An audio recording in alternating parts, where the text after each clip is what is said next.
Welcome. Hello, everyone. What's going on? Happy Tolkien Reading Day. Welcome. We're jumping back into the appendices. We're gonna try to finish all of A today, which is a lofty goal, but that's the goal. Try to finish. Well, we need to really hammer out Eorl. I'm gonna just say Eorl. Gotta pronounce that right. What did the title say? No, A5. That's what we're doing. But 5 is just a weird section. I don't want to label something as A5 too. No one would understand that. What does the title say? I know the Harry Potter teaser is coming out today. I'm curious if it's going to be good or not. We'll see. I should rename this new Lord of the Rings movie discussion. It would attract more people. Eorl. That's what I always say. Eorl. No, 5-1 was Aragorn and Arwen. Yeah. 5 is here follows a part of the tale of Aragorn and Arwen, and then it just goes straight to 2. Maybe this is the second part of Appendix A. Appendix A2. Yeah, it's Appendix A2. Hold on. I thought it was A5 too, but it's just Appendix A. II. There you go. Corrected. Apparently there's a new movie. I haven't seen that much about it. I saw like a post or two about it, but I don't know. I haven't heard anything about it, so I don't know what's going on with it. The only I saw that Stephen Colbert was producing it, which I feel like that's good. If you have an Uber fan like Colbert, I don't know. He's probably not a good producer. It's probably the first thing that he's ever produced. If he's writing it, maybe it'll be good. I don't know. Sometimes I'm okay with people trying to milk every last drop, because they're not trying to milk every last drop. They're like getting at the first drops of what Tolkien has created. Like, I feel like there's so much more that they can go into. Maybe they just don't have rights for certain things, but I am kind of all for people making a bunch of stuff. Because it's like fun, because we get just to talk about it and hate on it or love it. I'm okay with duds that get made, because then we just pass those off as duds and we say they're not good. And then we just move on. Well, not really. We don't move on. But I would be okay with this if this came out. Probably not going to be great. But most people don't like Lord of the Rings that much, the actual movies of Lord of the Rings, and I still think that they're a great adaptation. But I don't know. Yeah, I'm more okay with duds than a lot of people are.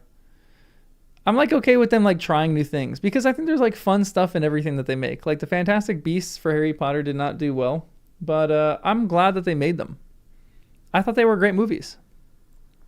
They weren't like incredible, but they were kind of entertaining. They were fun. There were a few little tidbits in there that was kind of cool. I just don't want them to readapt some of the characters. Like, I don't want a Ghost at a Watchman for To Kill a Mockingbird. I don't want to reimagine how Sam isn't really that great of a character or something like that. Like, that would be ridiculous. That's the dumbest thing that I've ever heard. Will adapt from Three's company to Fog at the Barrow Downs. Interesting. So Eleanor goes on a journey and discovers like what her dad did during those sections.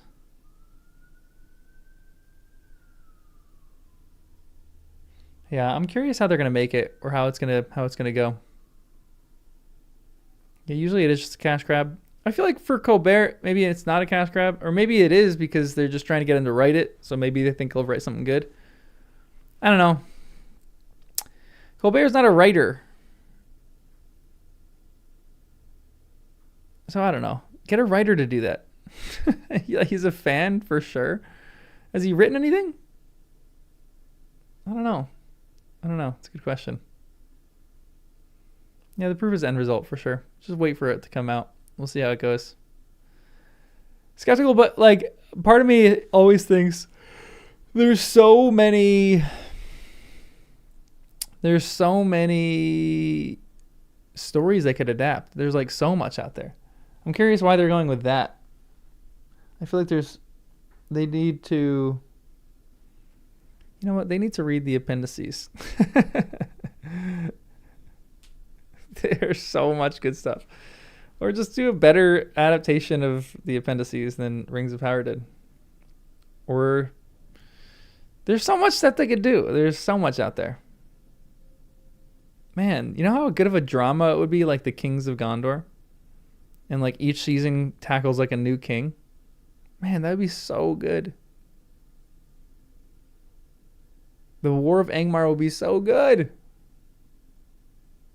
Man. Yeah, a little romance between Aragorn and Arwen and actually what their journey entailed would be so good.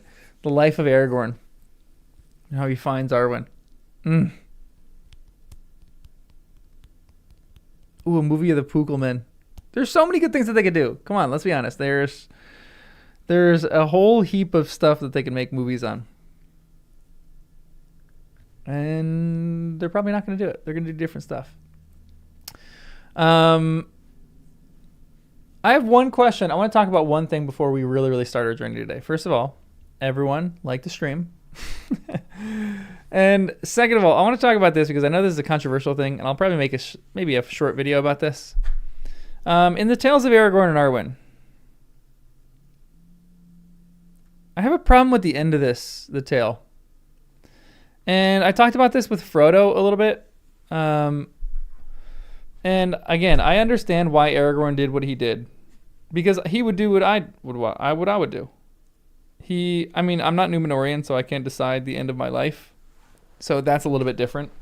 But I think there's something in like grained in people that they want to die with dignity. I don't think a lot. I mean, like obviously there's some people who want to die of like old age when they're decrepit and they just want to live as long as they can. But there is a point of, oh, Goosefist, welcome to the hot tamales. Also, there's another hot tamale, Bettina May. Welcome to the hot tamales, guys. Welcome. Glad you guys joined. Sarah, bummer. Sorry. Okay, so I keep thinking about this with Aragorn. He chooses to die before his time, so he still has his dignity, and he doesn't want to die in old age, and he doesn't want to die decrepit before his time. I totally understand that, and I totally understand why he wants to do that, because that's what I would want to do. You want to die with your boots on, while people still remember you as someone of strength and someone, who is in their right mind. One of the issues that I have with that is that is not what Arwen wants. And I'm not their relationship right now. I kept thinking about this earlier today. Arwen has given up significantly more to be with Aragorn than Aragorn has given up to be with Arwen. Aragorn has essentially come into his own. Arwen has given up everything for Aragorn. I think at the end of Aragorn's life, she deserves to have her say in how long he stays around.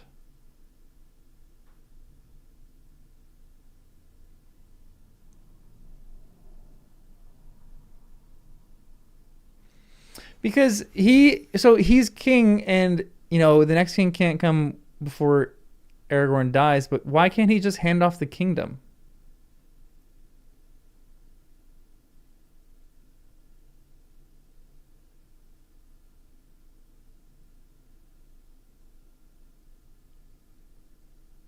But what did Aragorn risk for her? I'm not saying that he didn't risk stuff. I'm not saying that he didn't sacrifice and give up certain things. He, his whole life was for the purpose to get Arwen. And to, pay it back that she's giving up her mortality.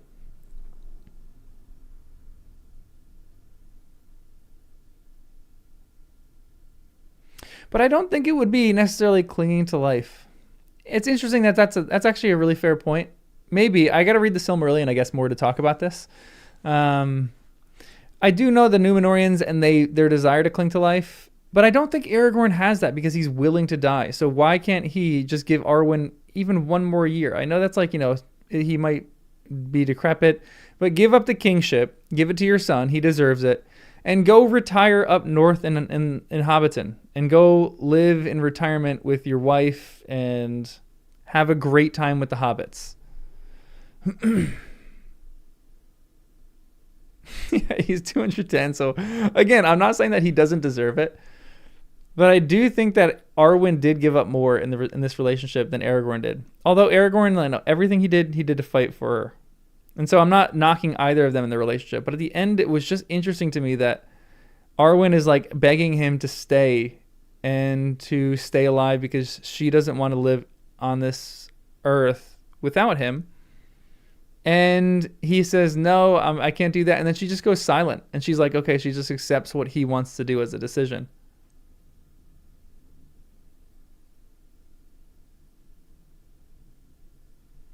So I don't know. And honestly, it's a fair point. I don't really know what comes after Middle Earth. So maybe he's like trusting in that journey that they're going to find each other after. I don't know. And it's such a good point. That what is one more year to her? But I do think that's a significant thing, even if it's another, like, it's essentially like a week for her or like a day. But I do think that's valuable for her. Yeah, and I'm with you there too. She would still have had the same struggle with that. I don't know this for sure too. How long, if Arwen chose to not go to Lothlorien and just kind of like give up her life, how long would she have lived for?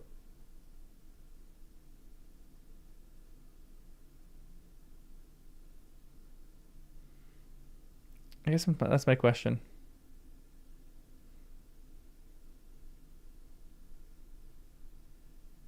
It's hard to say. Interesting. Okay. I thought that was maybe like people just knew. She's still bodily immortal? Really?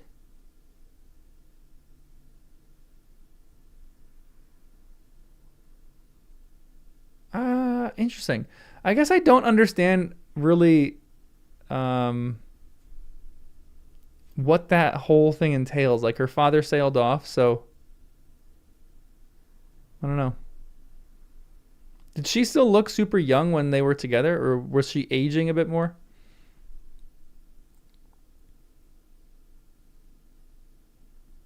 But doesn't she not live forever anymore because didn't she make her decision?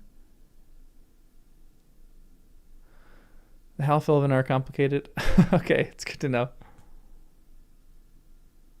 She joined Aragorn's aging after Eldarion was conceived. Interesting. That's really cool.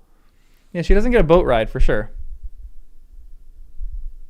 Yeah, I thought that she became mortal too, but I don't know. Yeah, I think that's the whole point of the story is that she did turn away from her most mortality or immortality. She gave it away.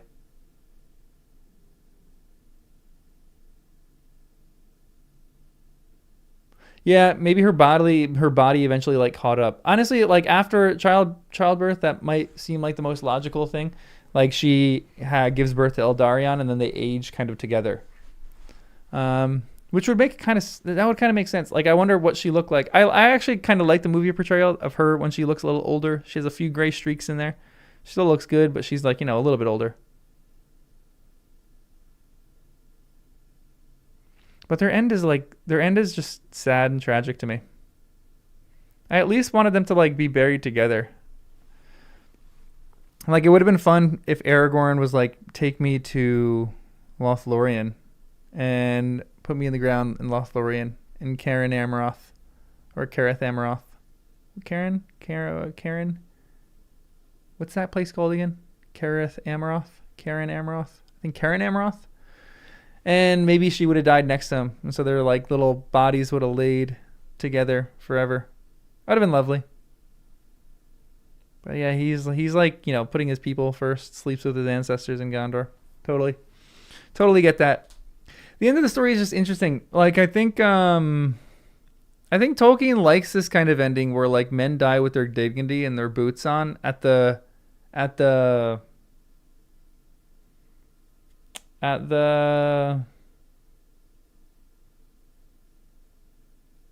don't know, at the like the expense of other people that they love to some extent.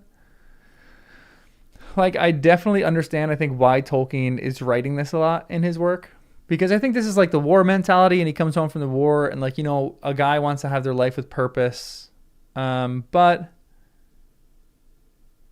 it seems like a lot of characters in Tolkien's work kind of do that. Like they die before their time because they want to die with dignity, or they like leave before their time because they want to leave with dignity. And it seems like there's other people in their life that want them to stay, but they just don't. Which I understand totally that. I like that's what I would like in my life too. But there also is a point where the other people in your life have a say. You know? Like your life is valuable whether you're like in as like a vegetable, or whether you're like, you know, incapacitated, or whether your legs don't work or whatever. Your life still has value to those people around you. And I think that's what I kind of irks me a little bit and kind of rubs me the wrong way, is that Aragorn's life still has value even if he's not, you know, fully there when he's getting older and older. Like for Arwen, and maybe it would have been more torturous for Arwen, so maybe Aragorn really is doing the loving thing and that she's leaving with the memory of him fully there. And it would have been tough to see him kind of dying and fading a little bit. So, I don't know. I think it's just a complicated discussion, and I just think Tolkien likes to kind of end people like that.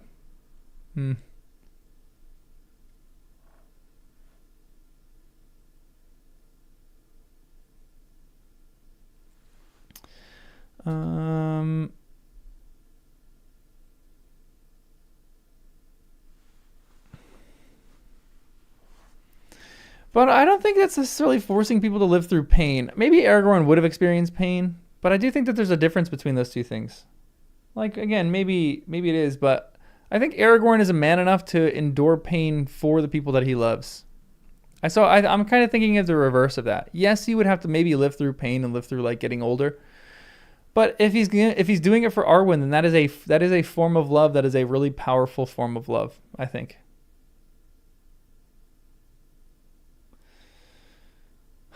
You know? Yeah, I don't think this is necessarily euthanasia. Yeah, I definitely don't think that. So I think it's yeah.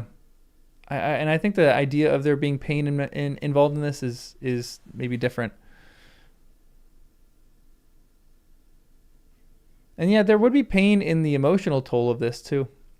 But still, I'm not someone that I think like you should run away from that kind of pain. Because there's like I don't want to be that kind of guy, but there's like a beauty in that pain. You know what I mean?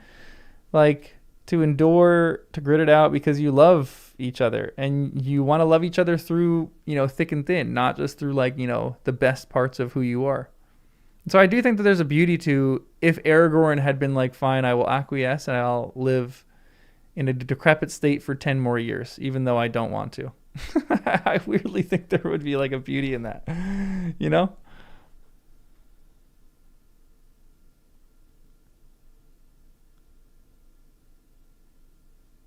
But I don't think this is his duty to his kingship, though, because maybe I don't know the kingship of Gondor. He's old. He needs to give it up. The kingship in Gondor shouldn't be associated with your death. It should be associated when you think that you should give it up. That would solve, I feel like, a lot of problems.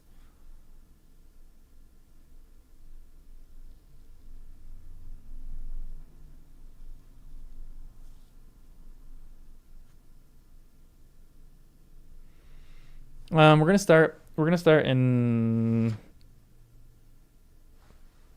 3 minutes. We'll start at 12:25. Because I'm gonna try to read the rest of Appendix A today. We're gonna see. We're gonna see how that goes.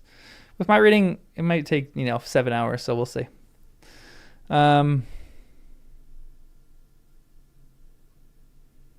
Yeah, it being important that he's choosing his when he's going to die. I do think that that is a good point too. I don't know though. I think maybe it is like I have to think about this. I think you guys are thinking about this in a good way, and like this is the culmination of like the Númenórean king. This is like a good Númenórean king who's not clinging on to death, or he's not clinging on to life, but he is like willingly giving himself up. And so this is like the new era of Gondorians, which I do like that.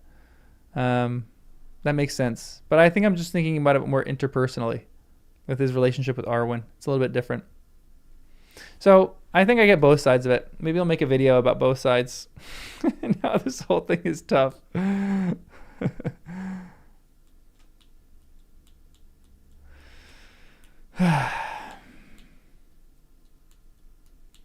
Yeah, Aragorn did live 210 years. He's seen a lot for sure.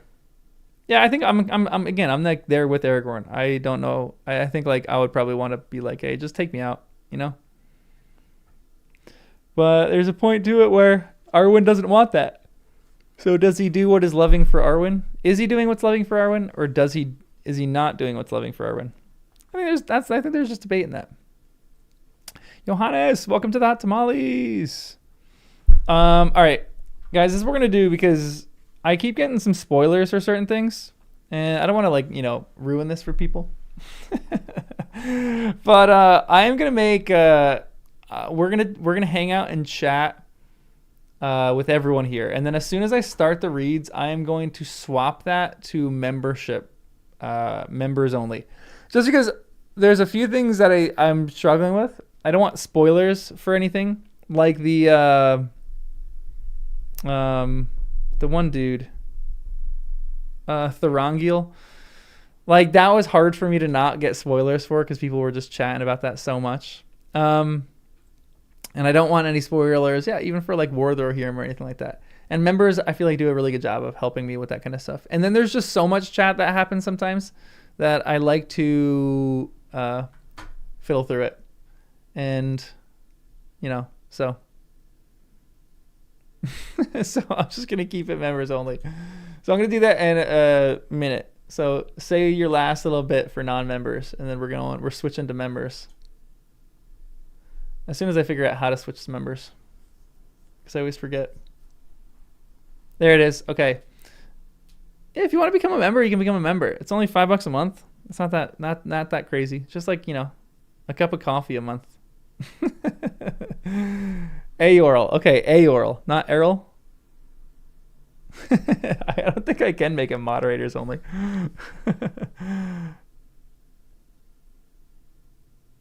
Well, I think I know who Thorongil is now. I'm like still 95% sure. But when I was reading that section, it was 100% a spoiler when people were giving me who Thorongil potentially was. And that wasn't cool. He's a cave troll. All right. Everyone who's not a member, I'll see you guys at the end. I'll unlock it again at the very end when we finish. But I'm going to keep it members only. I think we're probably going to keep doing this too. As soon as we start the reads, maybe we'll just go members. And then we'll go from there. So, membership isn't that expensive. You don't have to do it if you don't want, though. Obviously. You guys have free will. I'm not trying to make a ton of money from this, but this is going to help me in my own sanity. Boom. Honestly, Thorongil, just being a dude named Thorongil does make sense. I'm kind of with you on that one. It could just be a dude named Thorongil, which totally makes sense. All right, guys, let's begin. This is the House of Eorl, not Eorl. Eorl. I just gotta say it quicker. Eorl. I need my pencil. Get a good sharp one. We're good. There's a lot of Eorls in this too. Eorl the Young was a lord of the men of Eotheod. Oh. What is that word? Is that Eotheod? Is there two diphthongs in this? Eotheod. And there's two accent marks in this too. Eotheod? I'm just going to keep saying this. Eotheod.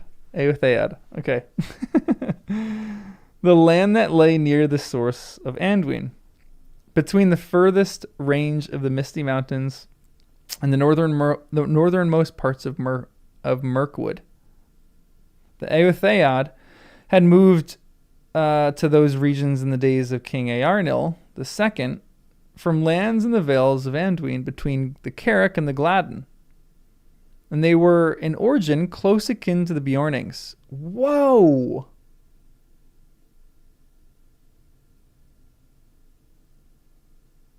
Really?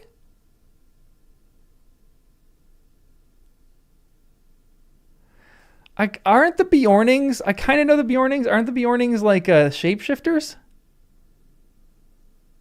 Isn't Beorn like the shapeshifter in The Hobbit? I don't really know anything about Beorn, but I do know that. Wasn't he a bear or something?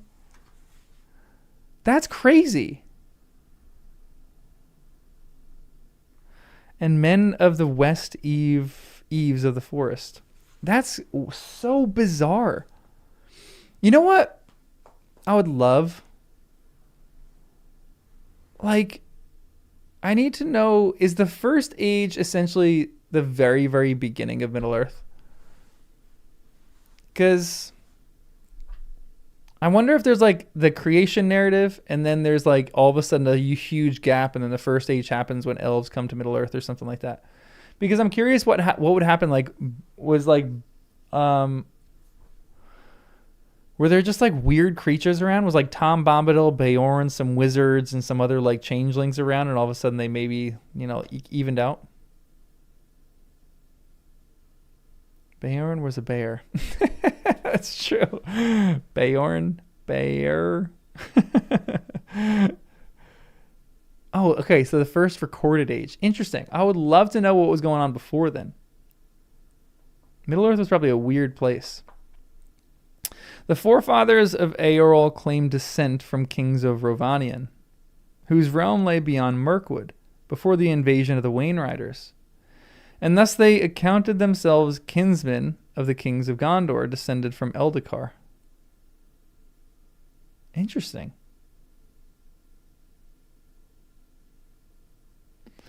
They loved best the plains and delighted in horses and in all feats of horsemanship.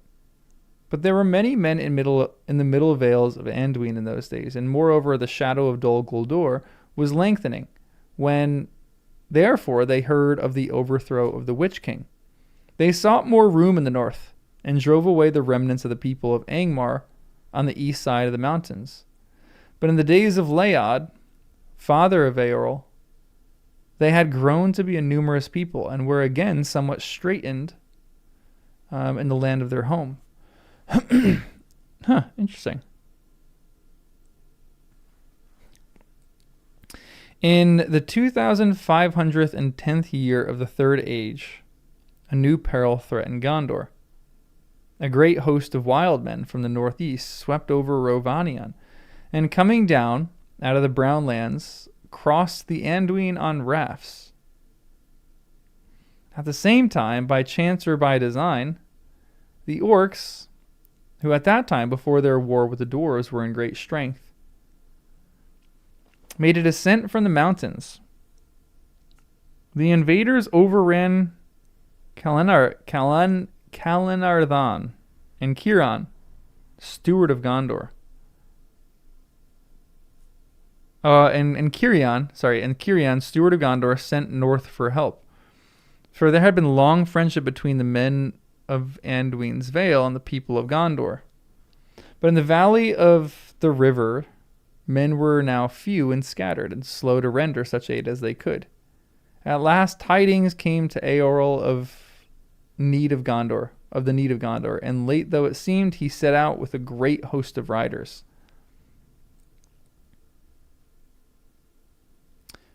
They're like a little unorganized, but they're kind of cool.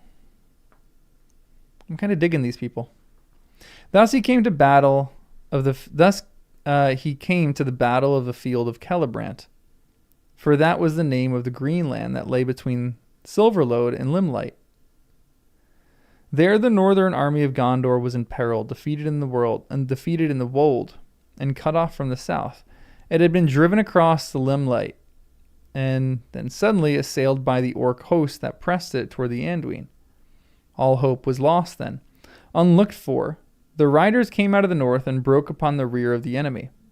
Then the fortunes of battle were reversed, and the enemy was driven with slaughter over Limelight.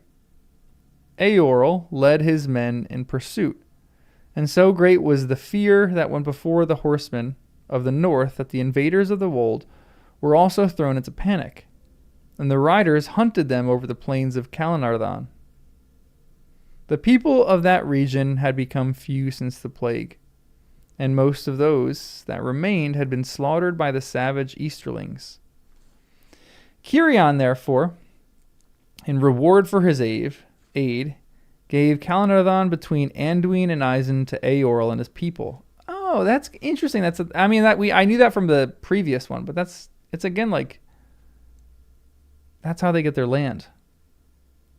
And they sent north for their wives and children and their goods and settled in that land. They named it anew the Mark of the Riders, and they called themselves the Eorlingas. But in Gondor their land was called Rohan, and its people the Rohirrim, that is, the horse lords. Oh. Thus Eorl became the first king of the Mark, and he chose for his dwelling a green hill before the feet of the White Mountain, that were the south wall of his land. There the Rohirrim lived afterward as free men under their own kings and laws, but in perpetual alliance with Gondor. It is crazy how young of a kingdom they are. You know what I mean? Like, they had, how many barrows did they have? Was it 9 on one side and like 8 on the other or something like that?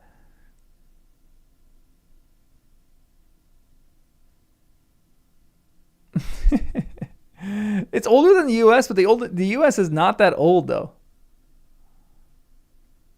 Like they've only had like how many kings have they really had? Like 18 or something like that. There were 2 sides of this. What were the 2 sides of this? Why am I blanking in this so much? Because weren't there barrows on one side and barrows on the other side? What am I missing with this one? 2 different dynasties. Okay, thank you. 9 and 7. I'm sure this is going to come up in literally the next section that I read. What, the house you grew up in is older than the USA? That's crazy. I mean, a lot of European houses are kind of older than the US. Poor us. Poor the US. All right, let's find out about this difference here. Maybe we'll get a split kingdom. Many lords and warriors, and many fair and valiant women are named in the songs of Rohan that still remember the north. Frumgar, they say, was the name of the chieftain who led his people to Eotheed. Of his son Fram, they tell that he slew Skatha, the great dragon of Ered Mithryn. Dang. Where's Ered Mithryn? I gotta look this up.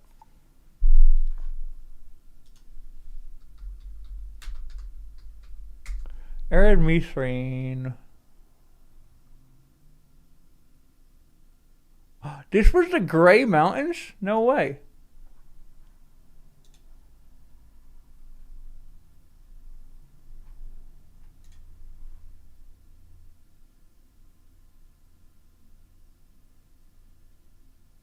So that's really far up north. So there's a lot of dragons apparently up there. Does anybody have a map where they've did little circles of all the dragons? That'd be really fascinating, actually. All the dragons of Middle Earth, and if there still is, are there any still around? The great dragon of Ered Mithryn. And the land had peace from the long worms afterward. Are the long worms just the dragons? Or are they something different? Longworms? I've never heard the longworms before. The longworms are just the dragons? It's interesting that they call them longworms. I'm curious what these dragons actually look like now.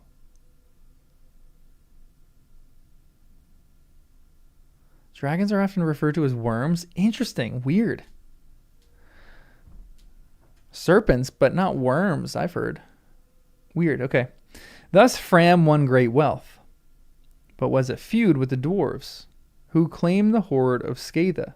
Of course the dwarves would claim the hoard of Skatha. Fram would not yield them a penny and sent them instead the teeth of Skatha made into a necklace, saying, "Jewels such as these you will not match in your treasuries, for they are hard to come by." Some say that the dwarves slew Fram for this insult. There was no great love between Eotheod and the dwarves. Dang, okay, interesting. Leod was the name of Eorl's father. He was a tamer of wild horses, for there were many at the time in the land. He captured a white foal, and it grew quickly to a horse strong and fair and proud. No man could tame it. When Leod dared to mount it, it bore him away, and at last threw him, and Leod's head struck a rock, and so he died. He was only 42 years old, and his son a youth of 16. Is that a little ancestor of Shadowfax?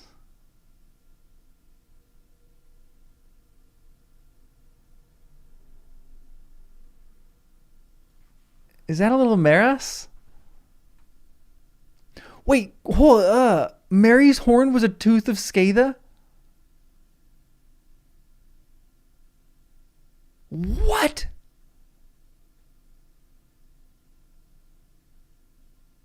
That is crazy. Hold on, where does he get this gift? Is this gift in Many Partings? I think it's in Many Partings. I want to try to find this. Where is this gift? Was it like wrought in silver?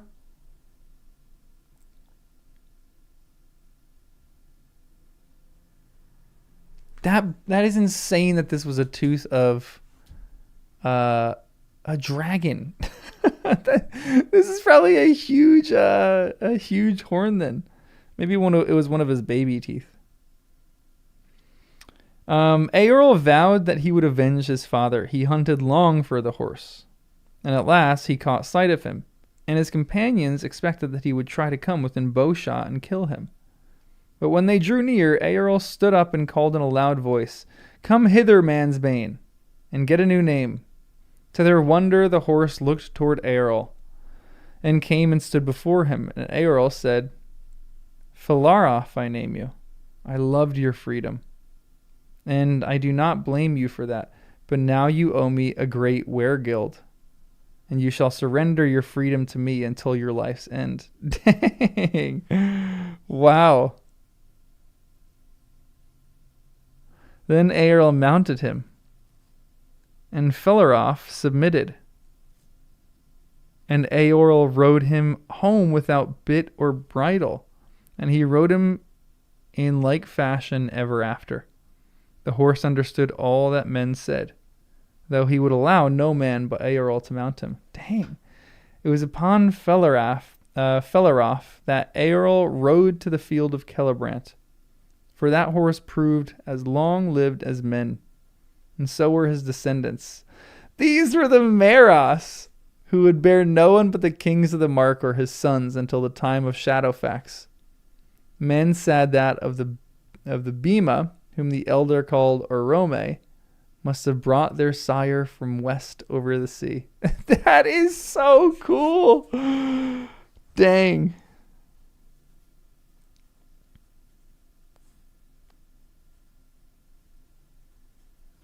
That is so crazy.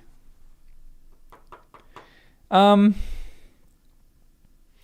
Snowmane have any of the blood of a Meras? He seems super noble and seems like probably not, because he backed out. He ended up being Theoden's bane. But I feel like there was something about him that was like maybe a little bit cooler than some of these other horses. I just like that. I just like Snowmane. Like, you know, he killed his owner, but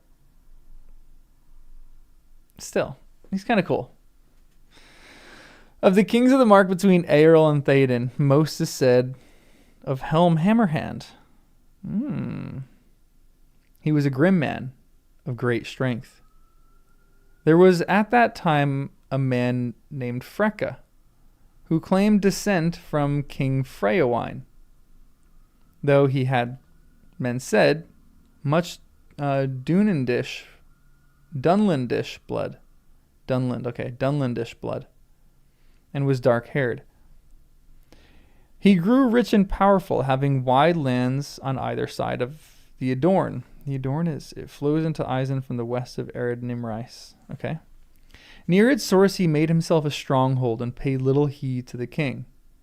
Helm mistrusted him, but called him to his councils, and he came when it pleased him. To one of these councils Freka rode with many men, and he asked the hand of Helm's daughter for his son Wolf. Wolf, what a name. Anybody's named their son Wolf?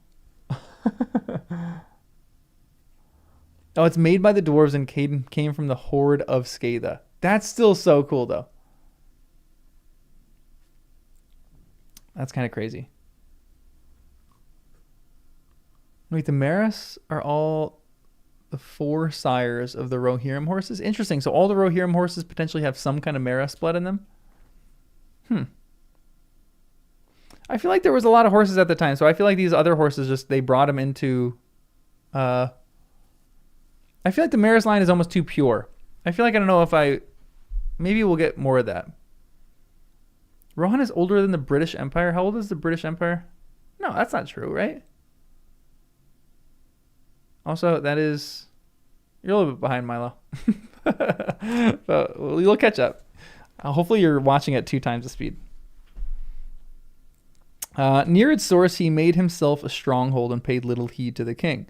Helm mistrusted him, but called him to his councils, and he came when it pleased him. To one of these councils, Freka rode with many men, and he asked the hand of Helm's daughter for his son Wolf. But Helm said, "You have grown big since you were last here, but it is mostly fat, I guess." And men laughed at that, for Freka was wide in the belt. Gosh. Then Freka fell in a rage and reviled the king and said, "This at the last. Old kings that refuse a proffered staff may fall on their knees." Helm answered, "Come, the marriage of your son is a trifle. Let Helm and Freka deal with it later. Meanwhile, the king and his council have matters of moment to consider." When the council was over, Helm stood up and laid his great hand on Freka's shoulder, saying, "The king does not permit brawls in his house, but men are freer outside." And he forced Freka to walk before him out from Edoras into the field. To Freka's men that came up, he said, "Be off, we need no hearers. We are going to speak of a private matter alone. Go and talk to my men." And they looked and saw that the king's men and his friends far outnumbered them, and they drew back. "Now, Dunlanding," said the king, "you have only Helm to deal with, alone and unarmed. But you have said much already, and it is my turn to speak. Freka, your folly has grown with your belly. You talk of a staff. If Helm dislikes a crooked staff that is thrust on him, he breaks it. So, with that, he smote Freka such a blow with his fist that he fell back stunned and died soon after. Helm then proclaimed Freka's son and near kin the king's enemies, and they fled. For at once Helm sent many men riding to the west marches. What the heck? That is wild.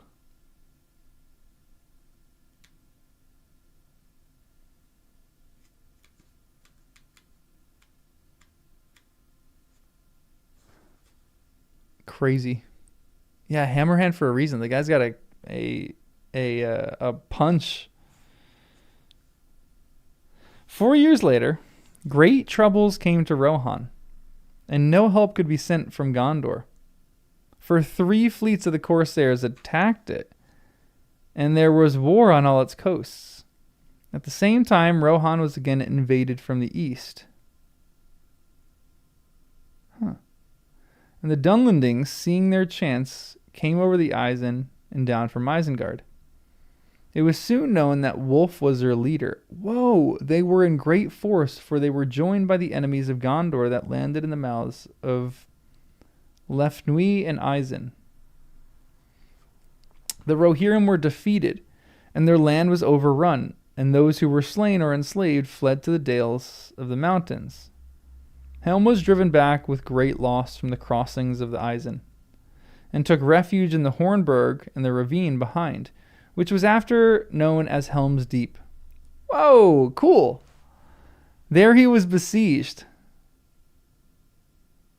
Wulf took Edoras and sat in Meduseld and called himself king. There Haleth, Helm's son, fell, last of all defending the doors. Uh-oh.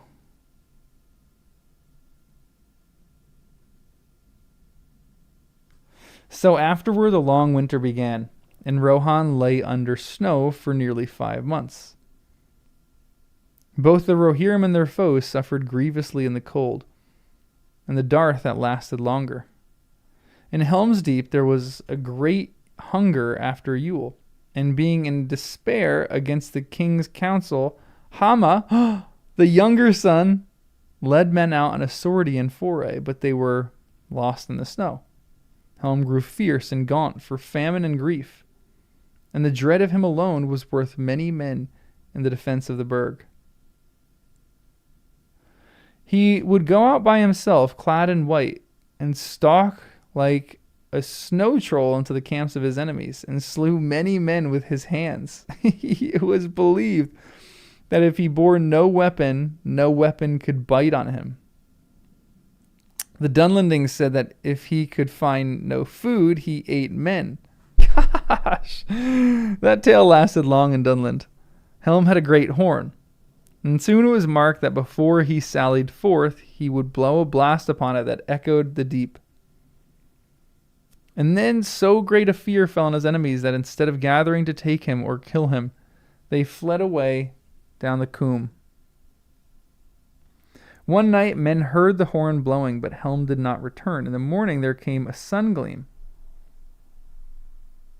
The first for long days, and they saw a white figure standing still on the dike, alone, for none of the Dunlendings dared come near. There stood Helm, dead as a stone, but his knees were unbent. Yet men said that the horn was still heard at the times in the deep, and that the wraith of Helm would walk among the foes of Rohan and kill men with fear.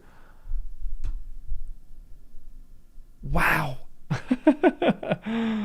So this is what the animated movie is about? Froze to death just standing there. That's kind of cool. That's the way to go out. Just go out just standing there, instilling fear in your enemies. And then you instill so much fear that you just stand there and freeze to death. That's crazy. Soon after the winter broke, with Freylaf, son of Hild, Helm's sister, came out of Dunharrow, to which many had fled. And with a small company of desperate men, he surprised Wulf in the Meduseld and slew him, and regained Edoras. There were great floods after the snows, and the vales of the Entwash became a vast fen. The eastern invaders perished or withdrew, and there came help at last from Gondor, by the roads both east and west of the mountains. Before the year 2759 was ended, and the Dunlendings were driven out from the Isen, and then Freylaf became king.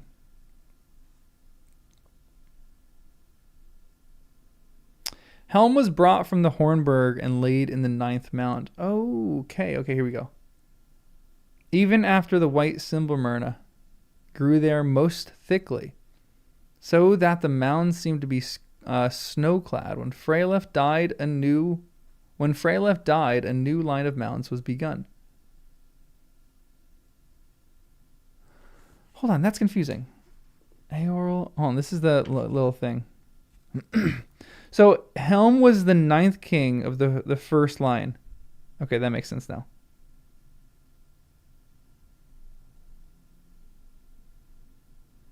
Why would they start a new line? That's interesting. The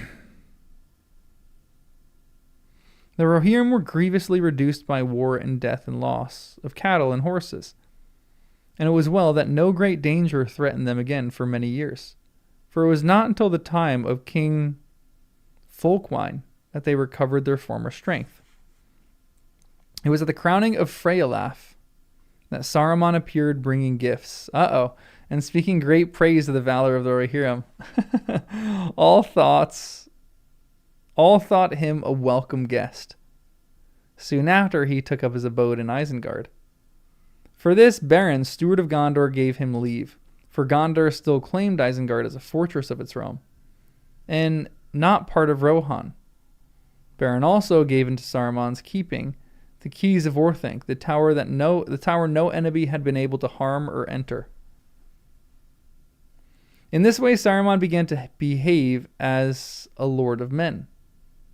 For at first he held Isengard as a lieutenant of the steward and warden of the tower, but Freyalaf was as glad as Beren to have this so, and to know that Isengard was in the hands of a strong friend, a friend he long seemed. And maybe in the beginning he was one in truth, which that's the question that I kind of have.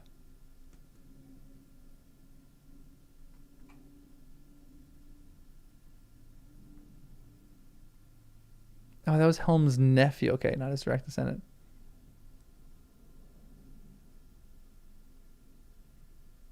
All right. A friend he long seemed. Maybe in the beginning he was one in truth. Though afterwards there was little doubt in men's minds that Saruman went to Isengard in hope to find the stone still there. Oh. And with the purpose of building up a power of his own. Certainly after the last White Council in 2953, his designs toward Rohan, though he hid them, were evil. He then took up Isengard for his own and began to make it a place of guarded strength and fear, as though to rival the Barad-dûr. His friends and servants he drew then from all who hated Gondor and Rohan, whether men or other evil creatures, or other creatures more evil. Weird. I guess they wouldn't be able to see through his issues, but that's so fascinating to me.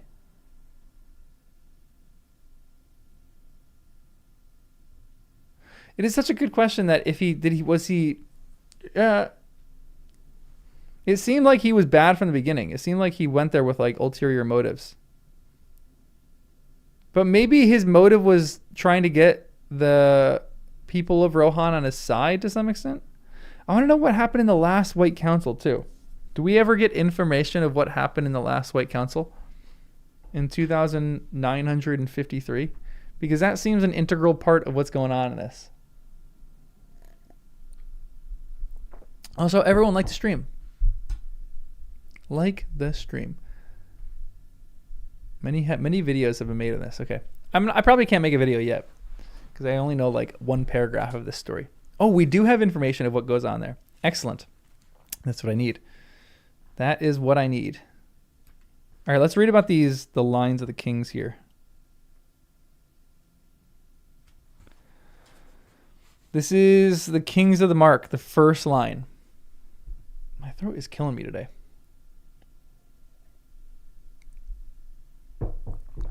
Eorl the Young. He was so named because he succeeded his father in youth and remained yellow-haired and ruddy to the end of his days. These were shortened by a renewed attack by the Easterlings. Eorl fell in the Battle of the Wold, and the first mound was raised. Felleroff was laid there also. Brago. He drove the enemy out of the Wold, and Rohan was not attacked again for many years.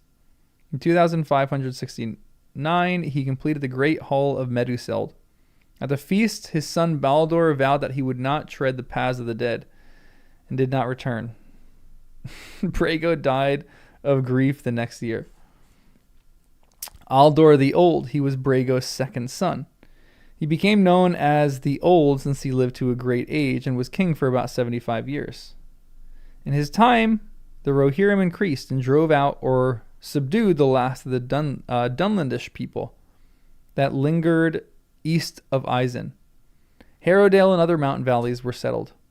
Of the next three kings, little is said, for Rohan had peace and prospered in their time. That's a fascinating thing that they don't write a lot about the kings that had peace and prospered. That says so much about their culture. I love that line.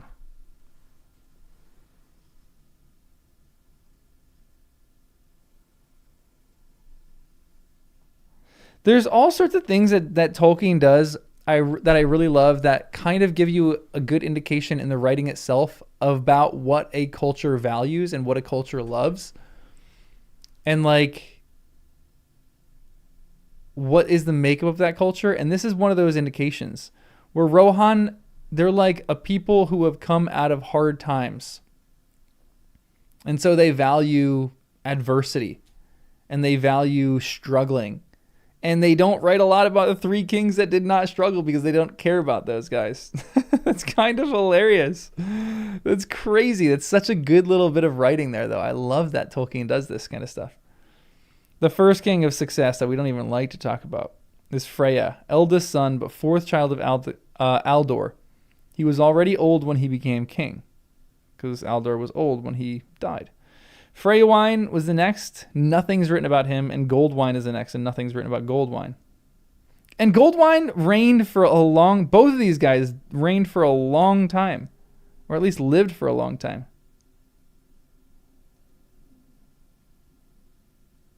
Dang. No songs get written about good administrators. It's so true. It's so true. The next king was Deor. In his time, the Dunlandings raided often over the Isen. 2710, they occupied the deserted ring of Isengard and could not be dislodged. Interesting. The next king was Gram. Nothing's written about Gram. The next king is Helm Hammerhand. At the end of his reign, Rohan suffered great loss by invasion and by the long winter. Helm and his sons, Haleth and Hama, perished. Freyolaf, Helm's sister son, became king.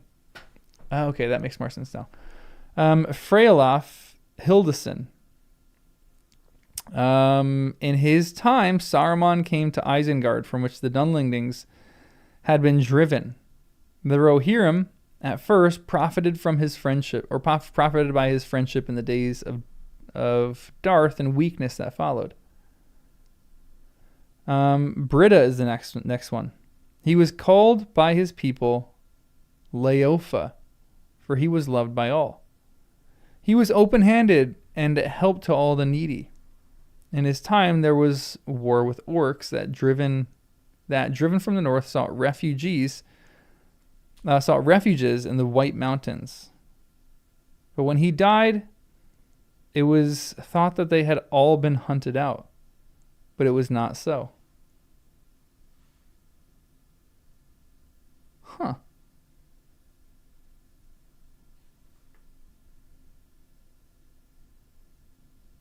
Interesting. Next one is Walda. He was king only 9 years. He was slain with all his companions when they were trapped by orcs as they rode by mountain paths from Dunharrow. Next one is Folka.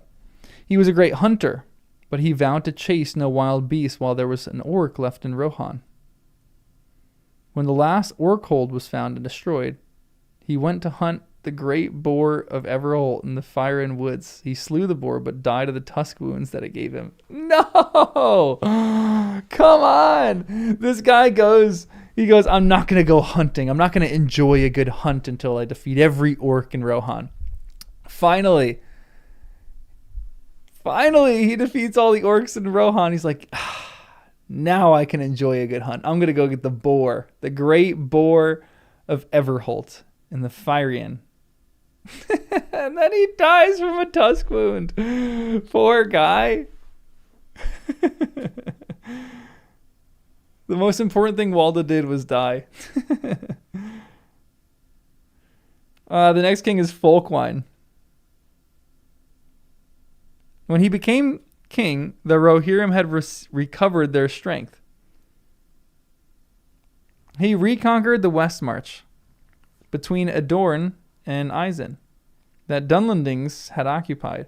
Rohan had received great help from Gondor in the evil days, when therefore he heard that the Haradrim were assailing Gondor with great strength. He sent many men to the help of the steward. He wished to lead them himself, but was dissuaded, and his twin sons, Folkred and Fastred, went in his stead. They fell side by side in battle in Ithilien. Turin II of Gondor sent Folkwine a rich weregild of gold. Here, your sons have died. Have some gold. Fengel. He was the third son and fourth child of Folkwine. He is not remembered with praise. He was greedy of food and of gold, and at strife with his marshals and with his children. Thengel, his third child and his only son, left Rohan when he came to manhood and lived long in Gondor, and won honor in service of Turgon. Interesting. Thengel is the next one. He took no wife until late, but in 2943, he wedded Morwen of Losterneck. So he was 38 when he wed. That's not late. Though she was 17 years the younger. Interesting, okay. She bore him 3 children in Gondor, of whom Theoden the second was his only son. Theoden the second? So he has an older sister, okay. When Fengel died, the Rohirrim recalled him, and he returned unwillingly. But he proved a good and wise king, though the speech of Gondor was used in his house, and not all men thought that good. Morwen bore him 2 more daughters in Rohan, and the last, Theodwyn, was the fairest, though she came late, the child of his age. Her brother loved her dearly. Soon after Thengel's return, that Saruman declared himself Lord of Isengard and began to give trouble to Rohan, encroaching on its borders and supporting its enemies. What a loser. Theoden. He is called Theoden Ednu in the lore of Rohan, for he fell into a decline under the spells of Saruman, but was healed by Gandalf, and in the last years of his life arose and led his men to victory at the Hornburg, and soon after to the fields of Pelennor, the greatest battle of the age. He fell before the gates of Moonburg. For a while he rested in the lands of his birth, among the dead kings of Gondor, but was brought back and laid in the 8th mound of his line at Edoras. Then a new line was begun. Interesting, a new line is begun after that. Really interesting. In 2989, Theodwyn married Aemond of Eastfold. I guess that makes sense because his nephew takes him. So anytime a nephew takes control, I guess they start a new set of mounds. Weregild literally means man payment, was a compensation paid in cases of death or injury. Interesting. I didn't even know that. It has that twice already.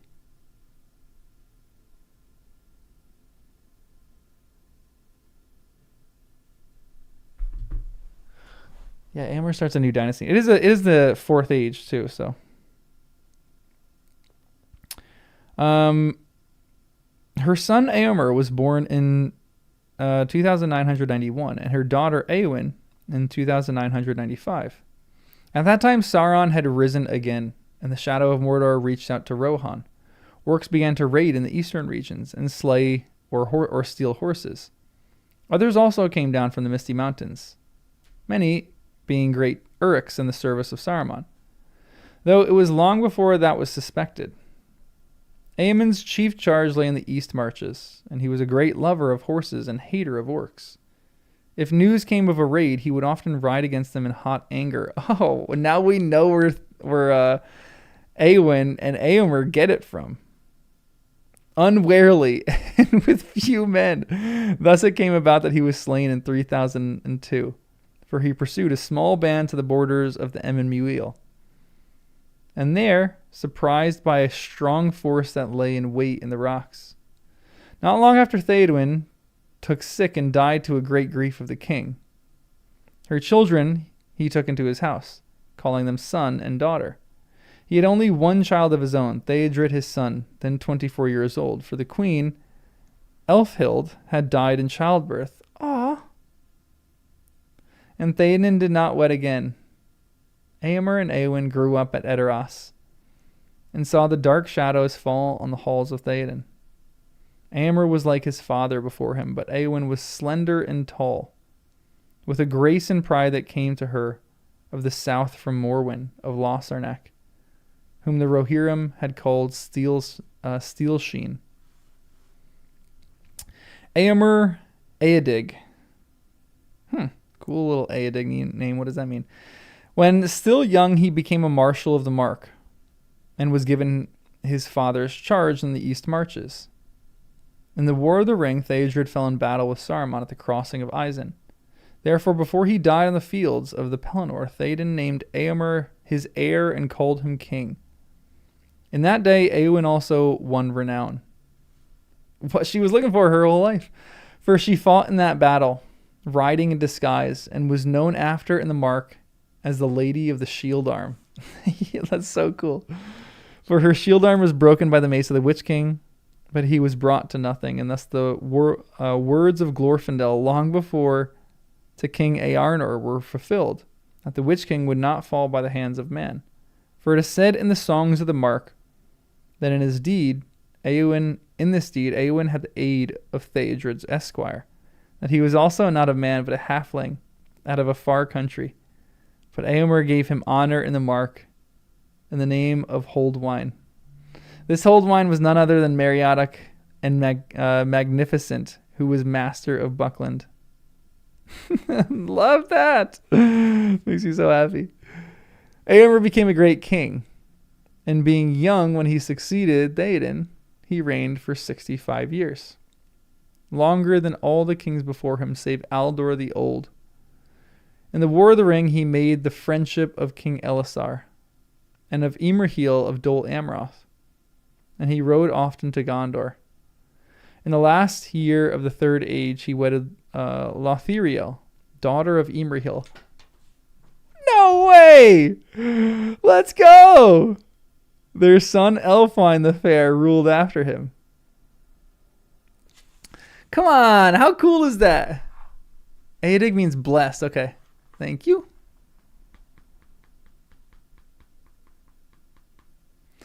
Dang, this is crazy. He becomes a little son-in-law to his buddy over there, Imrahil. That is fantastic. In Eomer's day, the Mark men had peace who wished for it, and the people increased both in the dales and the plains, and their horses multiplied. In Gondor, the king Elisar now ruled, and in Arnor also. In all the lands of those realms of old he was king, save in Rohan only, for he renewed to Eomer the gift of Cirion, and Eomer took again the oath of Eorl. Often he fulfilled it, for though Sauron had passed, the hatred and evil that he bred had not died, and the king of the west had many enemies to subdue before the white tree could grow in peace. And whenever King Elisar went with war, King Eomer went with him. And beyond the sea of Ruin, and on the far fields of the south, the thunder of the cavalry of the mark was heard, and the white horse upon green flew in many winds until Eomer grew old. I love Eomer. That's the best. That is so fantastic. Eomer, what a guy. What a guy. All right, that's the end of the Rohirrim. I'm thinking we just keep reading to Durins folk. I think we do another section. It'd be nice to get all of this, all of A done. No, why are those eyes there?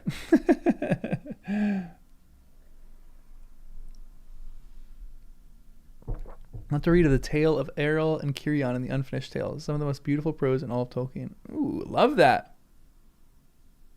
Excellent. I'm excited for that. I can't wait for the Silmarillion. I keep seeing it, but I just can't wait for the Silmarillion. It's going to be the best. Okay, we'll see.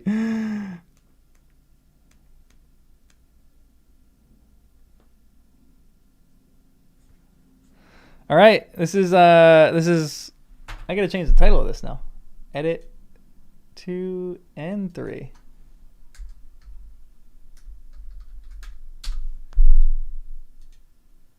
Boom. New appendix, new stream. We could do that, but let's just stick with this stream. Actually, let's do this. Let's take a 5-minute break. I'm going to unlock chat. Let's take a 5-minute break. We'll do that because I have to go to the bathroom. Unlock chat. I'm going to go to the bathroom real quick. I'll come back and read some in chat, and then we'll chat for like 5 minutes, and then we'll read Durins folk.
All right, perfect. Taking a break.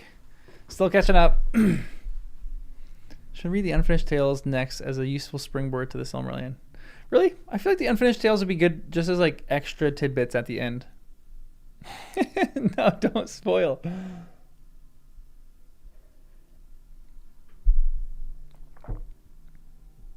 Okay, you like the next part? Good. Excellent. Read Unfinished Tales a little bit later. Yeah, I'll probably just stick with that for a little bit later. I feel like it'd be fun.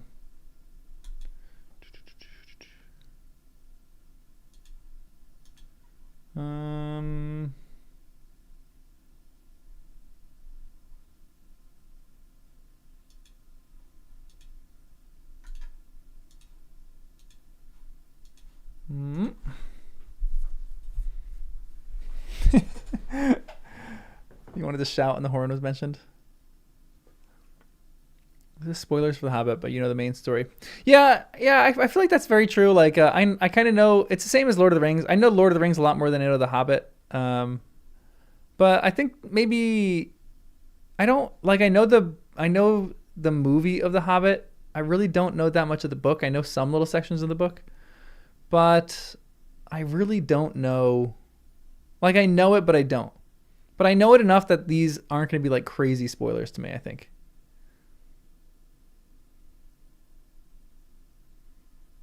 Your nickname is Hammerhand in your mind.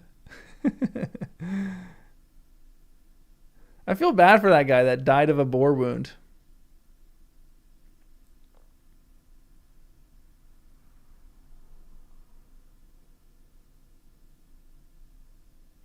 Unfinished Tales is a quick read, really? The History of Middle-earth is the long one. Isn't that like volumes? What's his name? Is the epilogue in the Unfinished Tales? Where's the epilogue for Lord of the Rings?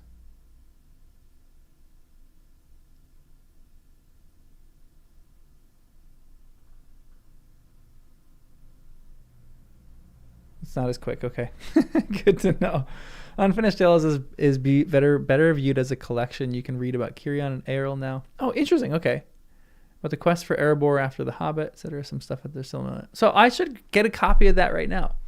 Should I buy that literally right now so we can like? Obviously, I'm not doing it in the video today, but what am I looking up?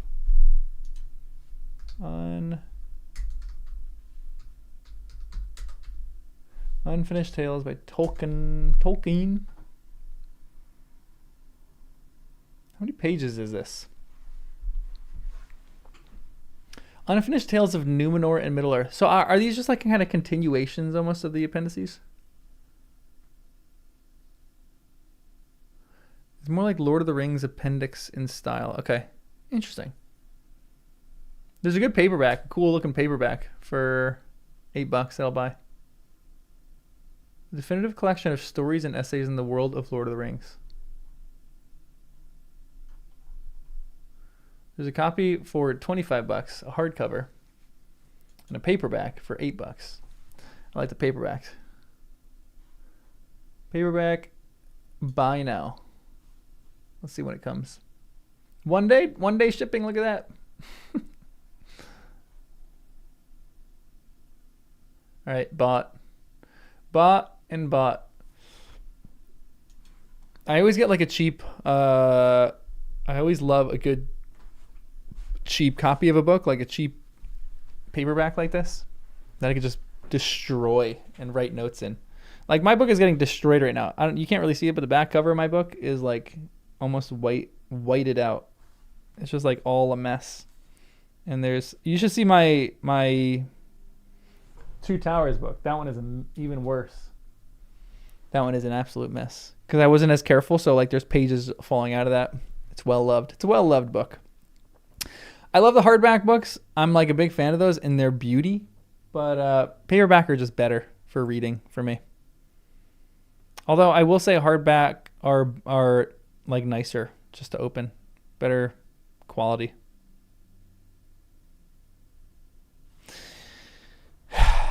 You know what I mean?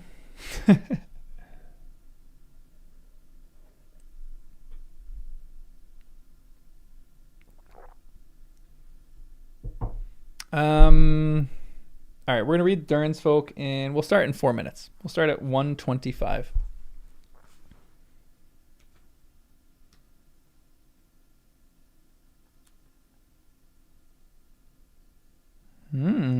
I hope we get Gimli tidbits in this. Like, I really want Gimli to pop up all the time in this. I would love that.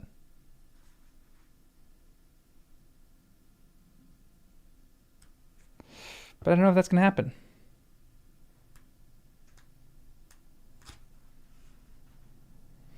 What are the other... So, Appendix... What is... what's your guys' favorite Appendix? Appendix B looks like a timeline of a bunch of different things.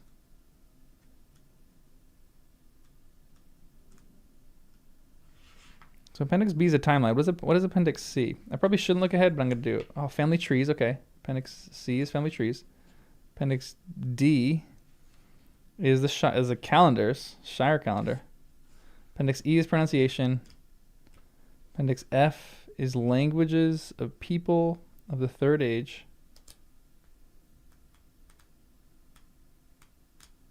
And that's it. Dang. Crazy.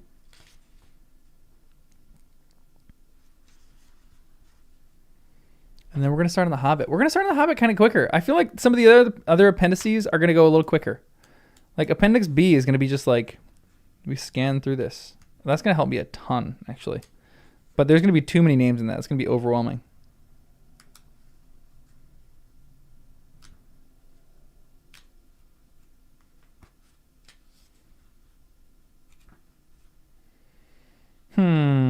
All right. Well.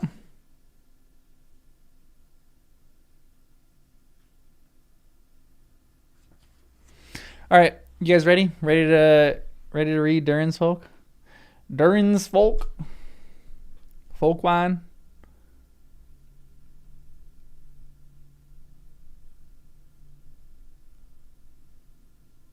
C, D, and E are for special interests. A, B, and F are more generally important. Okay, excellent. Perfect. Yeah, the essays are going to be a little bit different. I'm going to do a little bit less of some like the nitty gritty, like small little things, like everything that pops up essays in the appendices so far. I'm just like the rest of it. I'm not going to do that. I'm going to maybe do like 1 or 2 essays per appendix now. Like I'll probably do maybe 2 for the Rohirrim, and then we'll see how many I do for Durins Folk. I don't know. I'm changing my mind all the time on that anyway, so we'll see. But I probably won't do like the crazy amount of essays until I get to the Hobbit again, and we'll see how many essays I do when I get to the Hobbit. We'll figure that out when we get there. We'll cross that bridge when we get there. These should go a little quicker. Yeah, I think so. All right, I'm gonna swap chat back to the members. So become a member if you want to chat. Live commentary by approved users. Wow, look at that. All right, I'll see you guys in the end.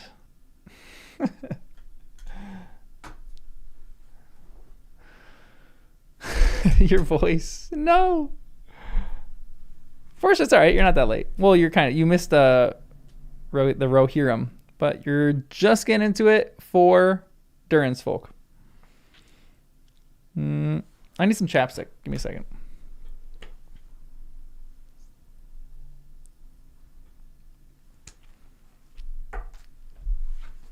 All right. Durins Folk. This is the 3rd appendix of Appendix A. The 3rd section of Appendix A. Concerning the beginning of the dwarves, strange tales are told both by the Eldar and by the dwarves themselves. Since these things lie far back beyond our days, little is said of them here. Durin is the name of the dwarf used for the eldest of the 7 fathers of their race.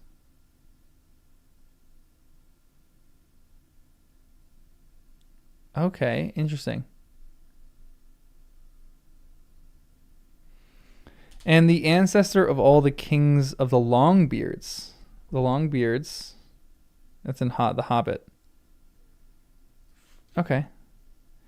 He slept alone until in the deeps of time and the awakening of that people he came to Azanulbizar. Oh, these names are going to be brutal. What does it mean he slept alone? He wasn't married? And in the caves above Khaledzaram in the east of the Misty Mountains he made his dwelling, where afterward were the mines of Moria renowned in song. There he lived so long that he was known far and wide as Durin the Deathless. Yet in the end he died before the elder days and passed, or the elder days had passed, and his tomb was in Khazad-dûm. But his line never failed.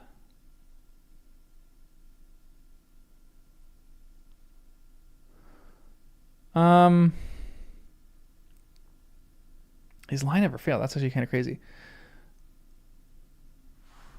Okay, Silmarillion stuff? Okay, thank you. Yeah, just give me some little read and find outs. Correct me if I'm wrong. The Mirror. Wasn't there an inscription on a stone in the Mirror? That's not where he was buried, right? Was he buried by the Mirror? It said he was buried in Khazad-dûm. But where in Khazad-dûm is that? Is that by the tomb of Balin? It's Kheled Zaram. Okay. So that is the Mirror. Oh, it's where he first looked into the Mirror. That's right. Okay, thank you. Yes. So he wasn't buried there. Who was shot there?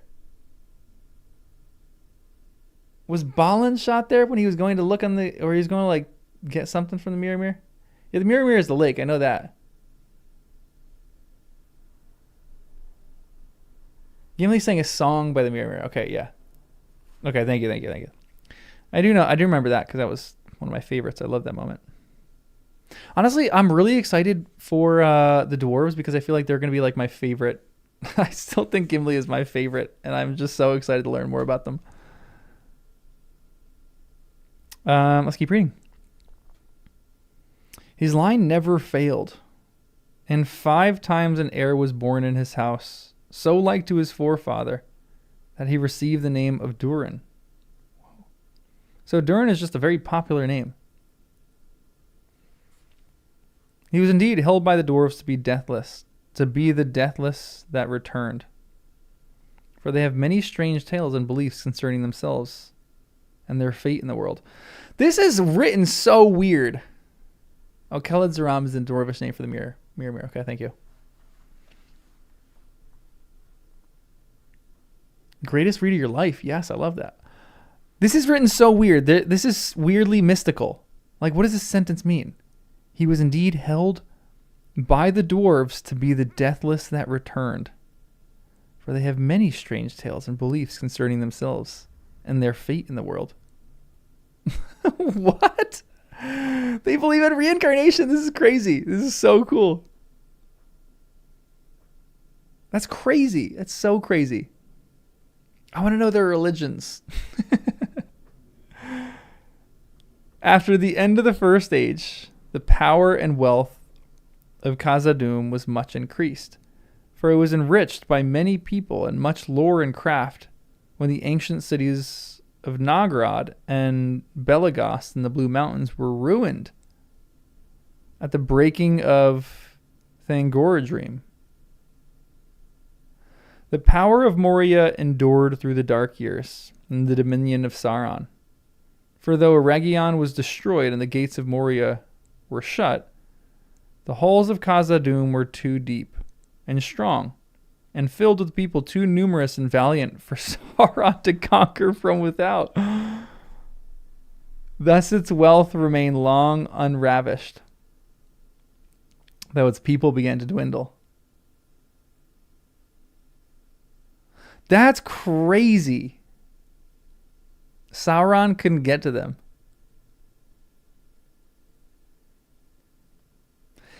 It came to pass that in the middle of the third age, Durin was again its king, being the 6th of that name. The power of Sauron, servant of Morgoth, was again growing in the world, though the shadow of the forest that looked toward Moria was not yet known for what it was. All evil things were stirring. The dwarves delved deep at that time, seeking beneath Barazinbar for mithril, the metal beyond price that was becoming yearly ever harder to win. Thus they roused from sleep or released from prison.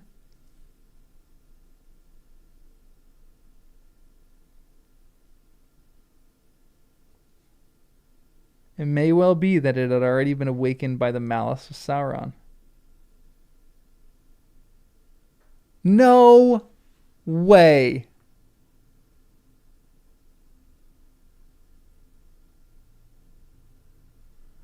Thus they aroused from sleep, or awakened from prison, or released from prison, a thing of terror, that flying from Thangorodrim had lain hidden at the foundations of the earth since the coming of the host of the west, a Balrog of Morgoth. Durin was slain by it, And the year after Nain the first, his son. And then the glory of Moria passed, and its people were destroyed or fled far away. That's crazy.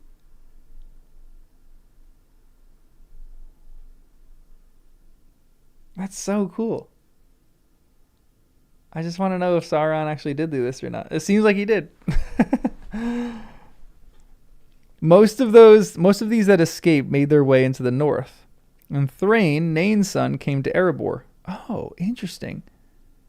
The Lonely Mountain, near the eastern eaves of Mirkwood, and there he began new works, and became king under the mountain.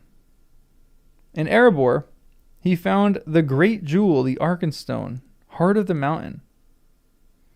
But Thorin the First, his son, removed, and went into the north, into the far north of the Grey Mountains, where most of Durin's folk were now gathering. For these mountains were rich and little explored. But there were dragons in the wastes beyond. Interesting. And after many years they became strong again, and multiplied, and made war on the dwarves, and plundered their works. At last Dain the First, together with Fror his second son, was slain at the door of his hall by a great cold drake. A cold drake? What the heck?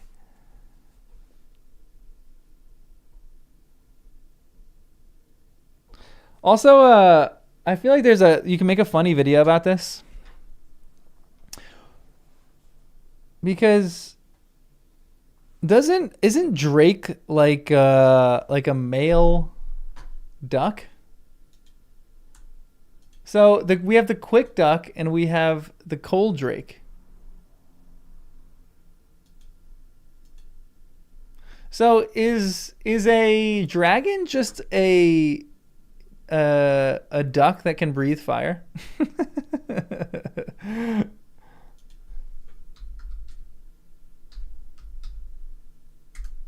Right? Am I wrong about that? Drakes are just male ducks. I know this from a wood drake. Yeah, male duck, a drake. It's either a male duck or a dragon that can't breathe fire. The cold duck destroyed the mountains of the dwarves, and then the quick duck saved Sam from a certain fate. He was jealous that he couldn't breathe fire. And so this is great. I love this.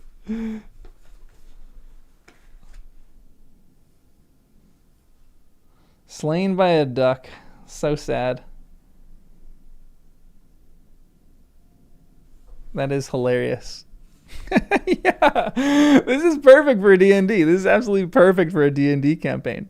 You say it's a cold drake, but all of a sudden people are like, oh no, it's a dragon that can't breathe fire. And you go, no. It's worse. This is a huge duck. Honestly, it'd be so good. It's so good. People need to do more fun planned words like this. This is great. But this is actually also crazy that they go into the north, in the Grey Mountains, where they're, I guess, it makes me wonder, like, this is really exciting for The Hobbit. This is such a good, like, foray into The Hobbit now. I'm so excited for The Hobbit because I want to know more about dwarves. And it makes me wonder if every single mountain has a Arkenstone. Like, where's the Arkenstone for the Misty Mountains? I guess it's the Lonely Mountain, so maybe there's an Arkenstone for a Lonely Mountain, but not a Misty Mountain. I don't know.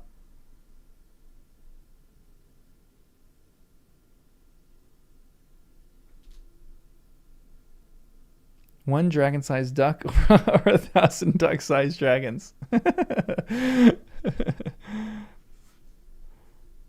This already is making me really excited for The Hobbit, because I think the dwarves are still my favorite. I love the dwarves, although they're weird. They're like really religious. They believe in incarnation. That's strange. But let's keep reading. Let's finish this little section.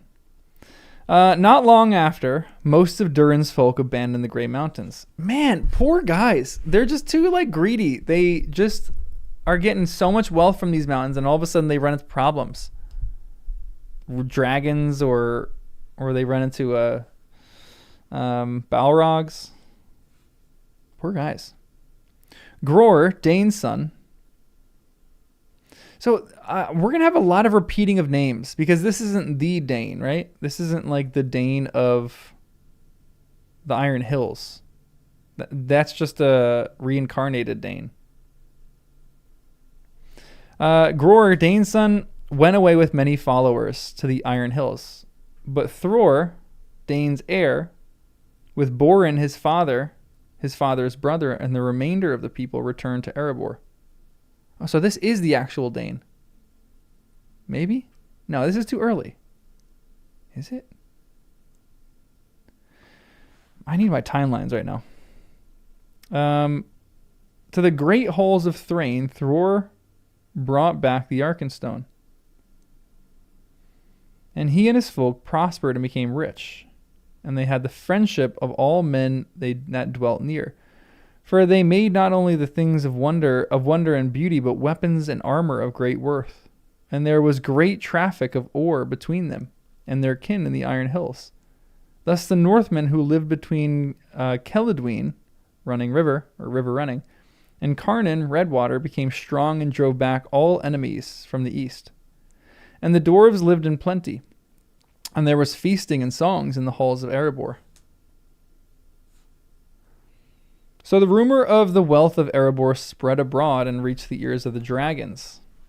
At last Smaug, the golden, greatest of the dragons of his day, arose and without warning came against King Thror, and descended on the mountain in flames.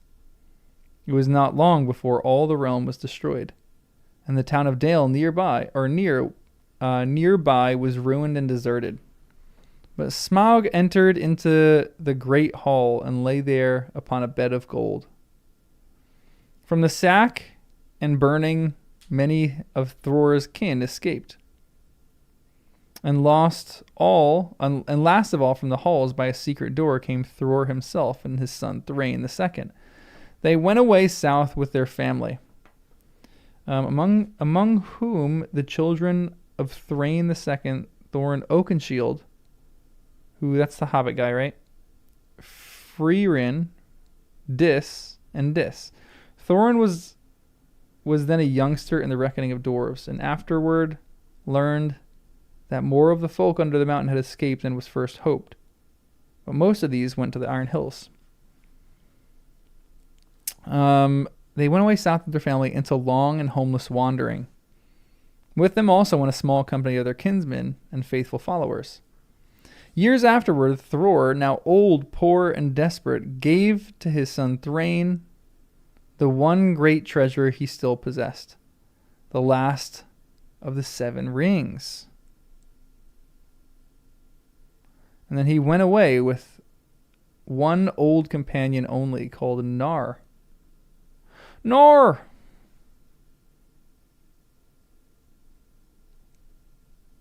Interesting. Thrain. Thror gives his ring to his son Thrain. Why does Thrain sound so familiar? Okay, Dane the First. Okay, thank you. If it is the face of the earth and the mountains under it, does that make them pimples? The earth of black or white? It's definitely. Of the ring he said to Thrain at their parting. Oh, Thrain, Thorin's father. Yeah, duh. Interesting, though. I feel like I've heard of Thrain in... But Thrain... Is Thrain in Lord of the Rings at all? Not as a person, but does his name pop up in Lord of the Rings? Or am I just remembering this from Thrain or Thorin, son of Thrain? I don't know. This may prove the foundation of new fortune for you. Yet, though that seems unlikely. But it needs gold to breed gold.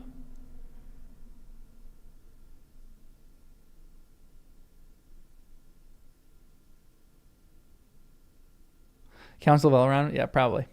Yeah, I think you're right about that.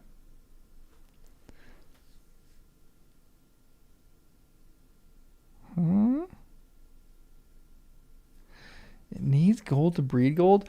Were the Dwarven rings essentially making them greedy?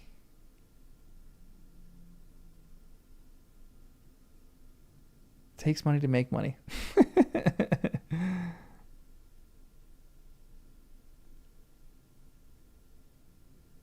Huh. Interesting. Surely you do not think of returning to Erebor, said Thrain. Not at my age, said Thror. Our vengeance on Smaug the First I bequeath to you. Smaug the First. Smaug, I bequeath to you and your sons. But I am tired of poverty and the scorn of men. I go to see what I can find. He did not say where. He was a little crazed, perhaps, with age and misfortune, and long brooding on the splendor of Moria in his forefathers' day, or the ring, it may be, was turning to evil now that its master was awake, driving him to folly and destruction. From Dunland, where he was then dwelling, he went north with Nar, and they crossed the Redhorn Pass and came down to Azanulbizar. When Thror came to Moria, the gate was open. Nar begged him to beware, but he took no heed of him, and walked proudly in as an heir that returns. But he did not come back. Nar stayed nearby for many days in hiding. One day he heard a loud shout and the blares of a horn, and a body was flung out on the steps. Fearing that it was Thror, he began to creep near. But there came a voice from within the gate. Come on, beardling, we can see you. But there is no need to be afraid today. We need you as a messenger. Then Nar came up and found that it was indeed the body of Thror. But the head was severed and lay face downward. As he knelt there, he heard orc laughter in the shadows, and the voice said, If beggars will not wait at the door, but sneak in to try thieving, that is what we will do to them. If any of your people poke their foul beards in here again, they will fare the same. Go and tell them so.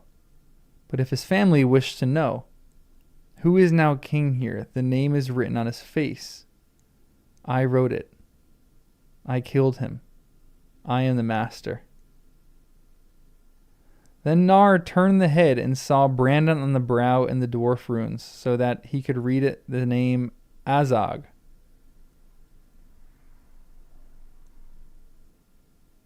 That name was branded in his heart and in the hearts of all the dwarves afterwards. Nar stooped to take the head, but the voice of Azog was the father of Bolg. Is that the weird orc dude in The Hobbit?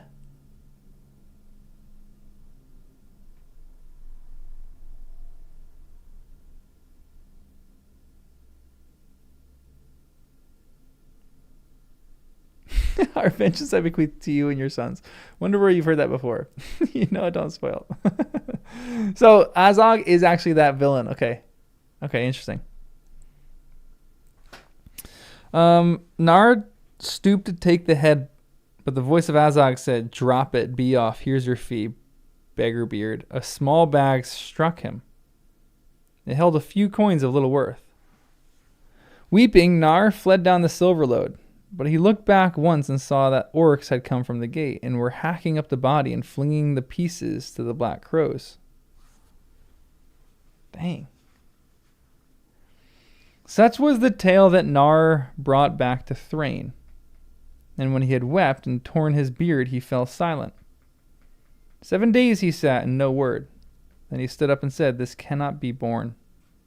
That was the beginning of the war of the dwarves and the orcs, which was long and deadly, and fought for the most part in the deep places beneath the earth. Interesting. Thrain at once sent messengers bearing the tale, north, east, and west. But it was 3 years before the dwarves had mustered their strength. Durins folk gathered all their host, and they were joined by great forces sent from the houses of other fathers. Are other fathers essentially the original 7 that it said in the beginning? Like, are these other dwarven people? Is one of the other fathers in the Blue Mountains? Or are they like fathers all over the place? Other clans? Okay, thank you. Do we know where the 7 clans or the 7 fathers are? Right now I know Moria, the Blue Mountains, other Durin Lake Kings. Okay. They were in the Grey Mountains, Erebor, the Iron Hills. Anywhere where there's a mountain. Read and find out? Okay. Excellent. Thank you. That's all I needed to know. Thrain at once sent messengers bearing the tale. Durin's folk gathered all their hosts. For this dishonor to the heir of the eldest of their race filled them with wrath. When all was ready, they assailed and sacked one by one all the strongholds of the orcs that they could, from Gundabad to the Gladden. Both sides were pitiless, and there was death and cruel deeds by dark and by light. But the dwarves had victory through their strength and their matchless weapons, and the fire of their anger, as they hunted for Azog in every den under mountain. At last, all of the orcs that fled before them were gathered in Moria, and the dwarf hosts in pursuit came to Azanulbizar. That was a great vale that lay between the arms of the mountain and the lake of Keladzaram, and had been of old part of the kingdom of Khazad-dûm. When the dwarves saw the gate of their ancient mansions upon the hillside, they sent up a great shout like thunder in the valley. But a great host of foes was arrayed on the slopes above them. And out of the gates poured a multitude of orcs that had been held back by Azog for the last need. At first, fortune was against the dwarves, for it was a dark day of winter without sun. And the orcs did not waver. And they outnumbered their enemies and had the higher ground. So began the battle of Azunulbizar, or Nanduhirion in the Elvish tongue, at the memory of which the orcs still shudder and the dwarves weep. The first assault of the vanguard led by Thrain was thrown back with loss, and Thrain was driven into the wood of the great trees that then still grew not far from Keladzaram. There Freyrin, his son, fell, and Fundine, his kinsman, and many others, and both Thrain and Thorin were wounded. So Thorin is in this. Interesting. It is said that Thorin's shield was cloven as he cast it away, and he hewed it off with his axe, a branch of oak, and held it in his left hand to ward off the strokes of his foes, or to wield as a club. In this way he got his name. That's kind of sick. If you find out it's a 5-year read and find out plan. Okay, bummer, but we'll get there eventually. Then Freyri and his sons fell. Okay, we read that. Elsewhere the battle swayed to and fro with great slaughter, until at last the people of the Iron Hills turned the day. Coming late and fresh to the field, the mailed warriors of Nain, Gror's son, drove through the orcs to the very threshold of Moria, crying, Azog, Azog, as they hewed down their mattocks all who stood in the way. Then Nain stood before the gate and cried with a great voice, Azog, if you are in, come out, or is the play in the valley too rough? Therefore Azog came forth, and he was a great orc with a huge ironclad head, and yet agile and strong. With him came many like him, the fighters of his guard. And as they entered Nain's company, they turned to Nain and said, What, yet another beggar at my doors? Must I brand you too? With that he rushed at Nain, and they fought. But Nain was half blind with rage, and also very weary with battle, whereas Azog was fresh and fell and full of guile. Soon Nain made a great stroke with all his strength that remained, but Azog darted aside and kicked Nain's legs, so that the mattock splintered on the stone where he had stood. But Nain stumbled forward. Then Azog, with a swift swing, hewed his neck. His mail collar withstood the edge, but so heavy was the blow that Nain's neck was broken and he fell.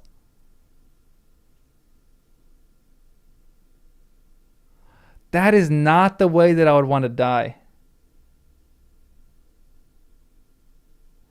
Then Azog laughed, and he lifted up his head to let forth a great yell of triumph. But the cry died in his throat, for he saw that all his host in the valley was in a rout. And the dwarves went this way and that, slaying as they could.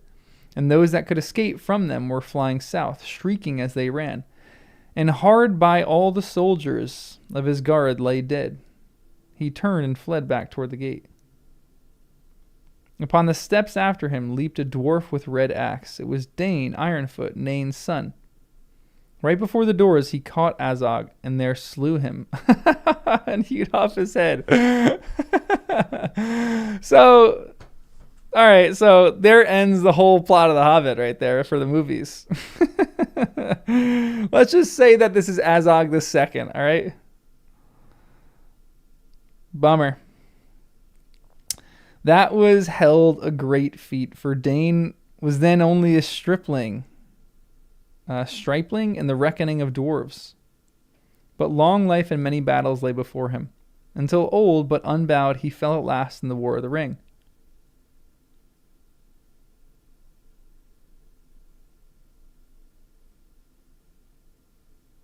How?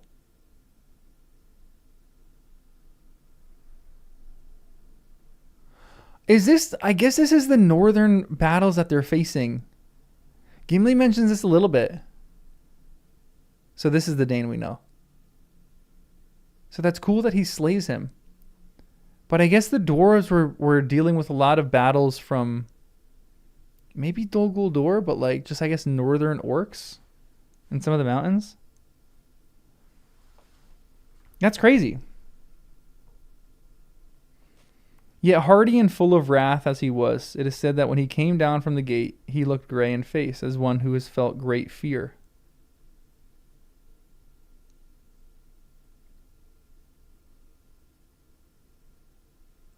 Wait, time out.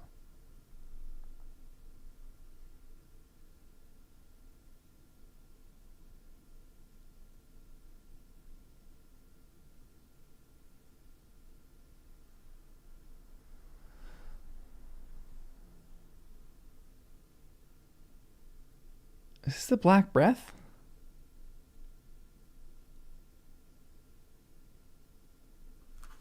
Or is he just legitimately after afraid? So yeah, the time little I was wondering if that was when he was about to die, and that's how he died, but that's not. This is after he fought Azog and defeated Azog.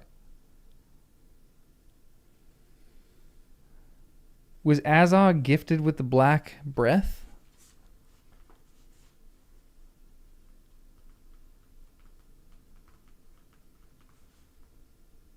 Oh. He peeks in and sees a little Balrog of Morgoth. Oh. Yes, Nemo, exactly. Darn right. Say it for everyone. What a great book. When at last the battle was won, the dwarves that were left gathered in Azunul-Bizar. I keep saying that wrong, but they took the head of Azog and thrust into its mouth a purse of small money. And then they set it on a stake. But no feast nor song was there all night, for their dead were beyond count of grief. Barely half of their number, it is said, could still stand, or had hope of healing. Nonetheless, in the morning, Thrain stood before them. He had one eye blinded beyond cure, and he was halt with a leg wound. But he said, "Good, we have the victory. Khazad-dûm is ours." But they answered, "Durin's heir you may be, but even with one eye you should see clear. We fought this war for vengeance, and vengeance we have taken, but it is not sweet. If this is victory, then our hands are too small to hold it." Whoa.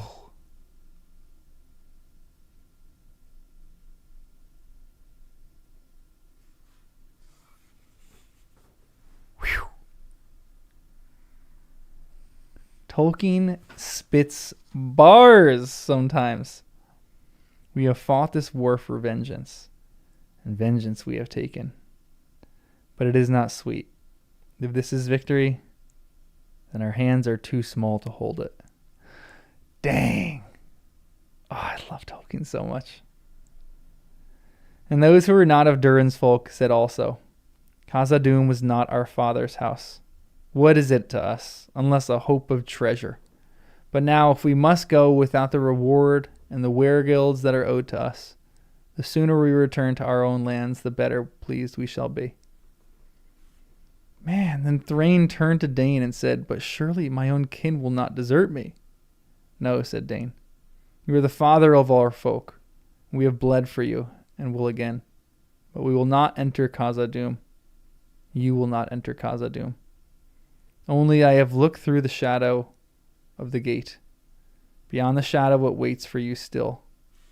Durin's bane.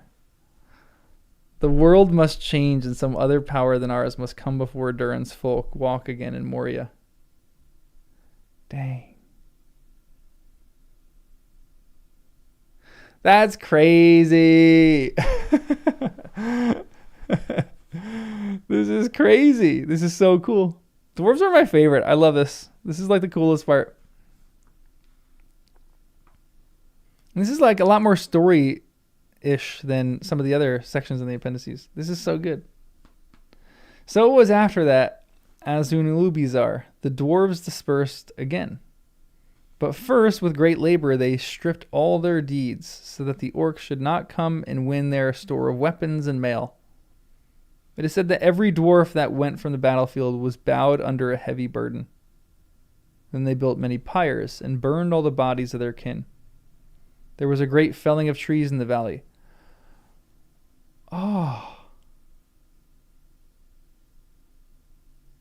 Which remained bare ever after. And the reek of the burning was seen in Lorien.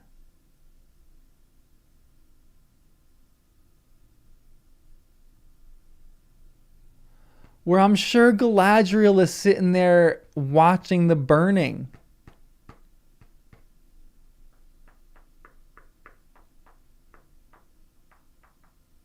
So interesting.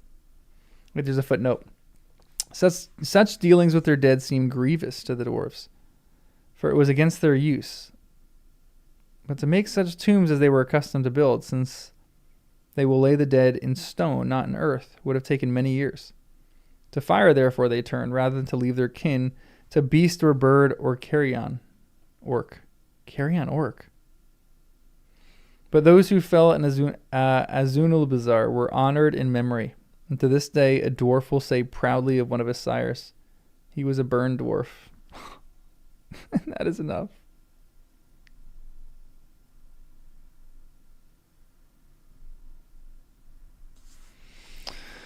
These footnotes get me sometimes. That is... I've said I wanted a lot of things on my tombstone. I think this is the one that I want on my tombstone. He was a burned dwarf. I'm not a dwarf. But that's the greatest thing that's ever... I want to be a burned dwarf.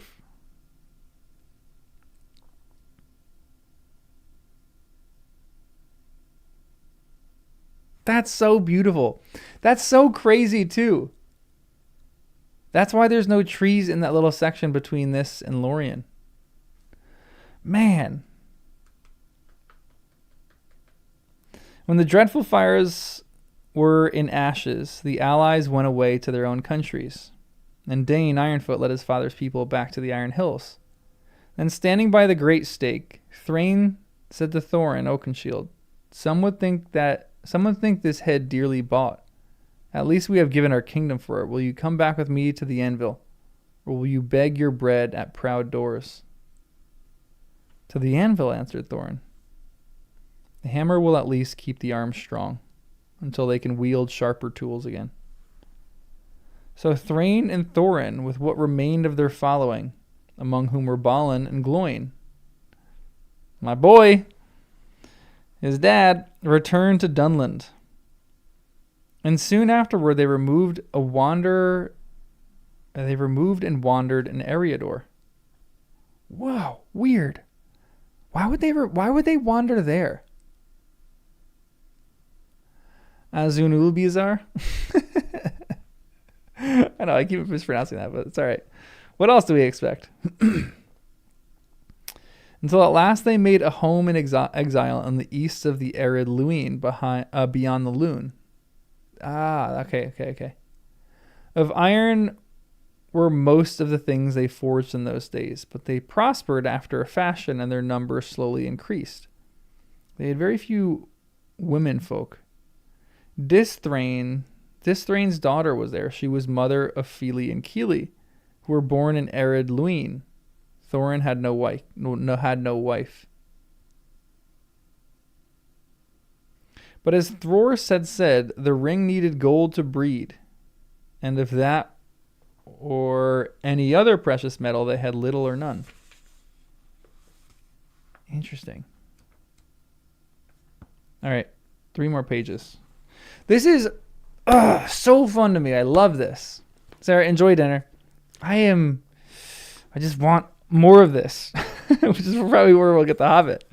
This is so great. I love dwarves. Of this ring, something may be said here. It was believed by the dwarves of Durins folk to be the first of the 7 that was forged. And they say it was given to the king of Khazad-dûm, Durin III, by the elven smiths themselves, and not by Sauron. Though, sorry, one sec. Getting a text.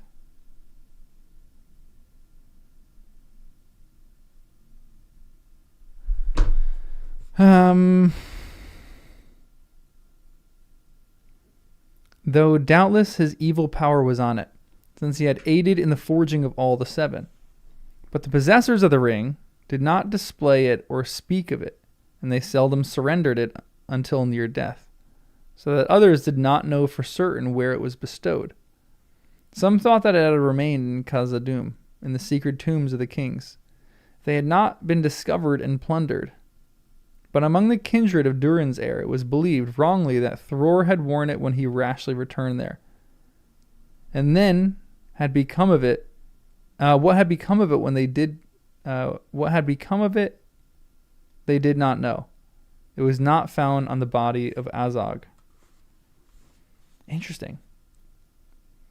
Nonetheless, it may well be, as the dwarves now believe, that Sauron by his arts had discovered who had this ring, the last to remain free, and that the singular misfortune of the heirs of Durin were largely due to his malice.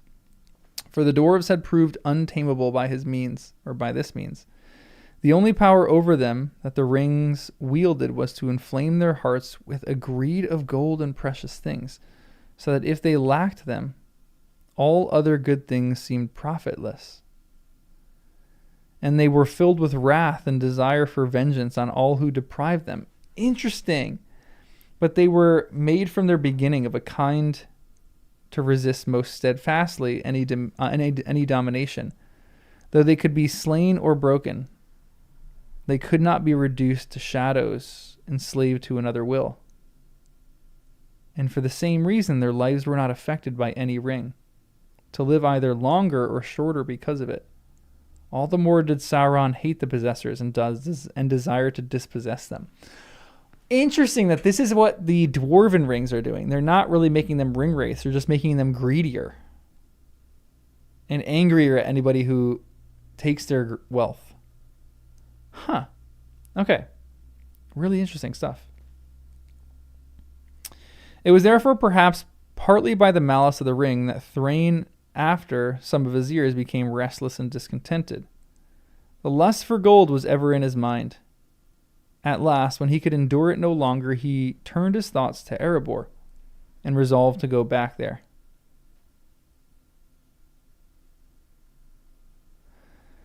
He said nothing to Thorin of what was in his heart, but with Balin and Dwalin and a few others, he arose and said farewell and departed. Little is known what happened to him afterward.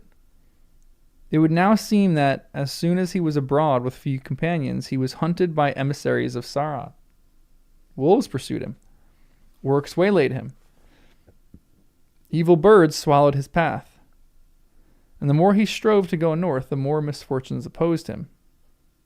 There came a dark night when he and his companions were wandering the land beyond the Anduin. And they were driven back by a black rain to take shelter under the eaves of Mirkwood. In the morning he was gone from the camp, and his companions called him in vain, and they searched for him many days until at last, giving up hope, they departed and came at length back to Thorin. What?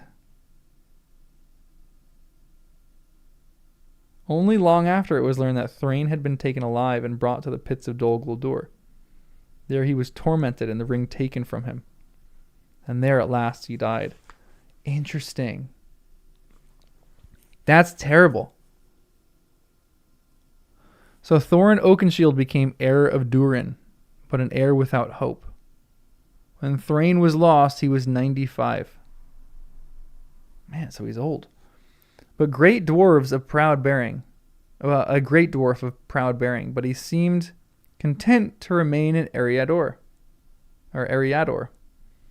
There he labored long and trafficked, and gained such wealth as he could. And his people were increased by many of the wandering folk of Durin, who heard of his dwelling in the west, and came to him.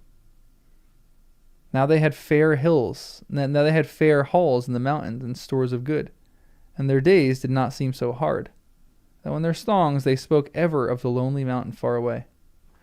So, I need a map.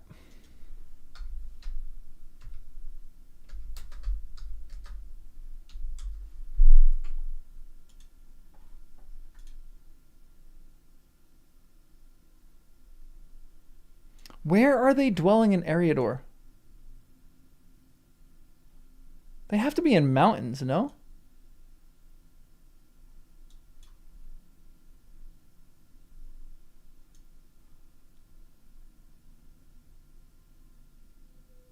They have to be in mountains, but Eriador doesn't seem like it has mountains. It has the South Downs. They're not chilling in the South Downs, right? Like, where is he at this time? Is he in the Blue Mountains?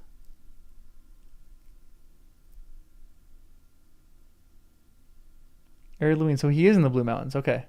So that is still Eriador? Is all the north Eriador, essentially?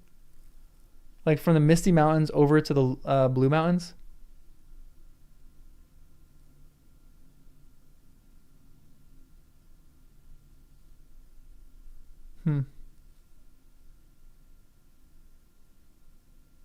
I guess it just is Eriadluin. That makes sense. But dang, that's crazy.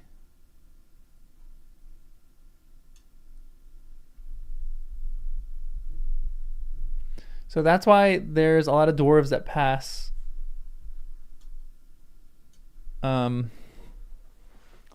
through the Shire. Okay, let's keep reading. The years lengthened, the embers in the heart of Thorin grew hot again, as he brooded on the wrongs of his house and the vengeance upon the dragon that he had inherited. He thought of weapons and armies and alliances, and his great hammer rang in his forge. But the armies were dispersed, and the alliances broken, and the axes of his people were few. And the great anger without hope burned him as he smote the red iron upon the anvil.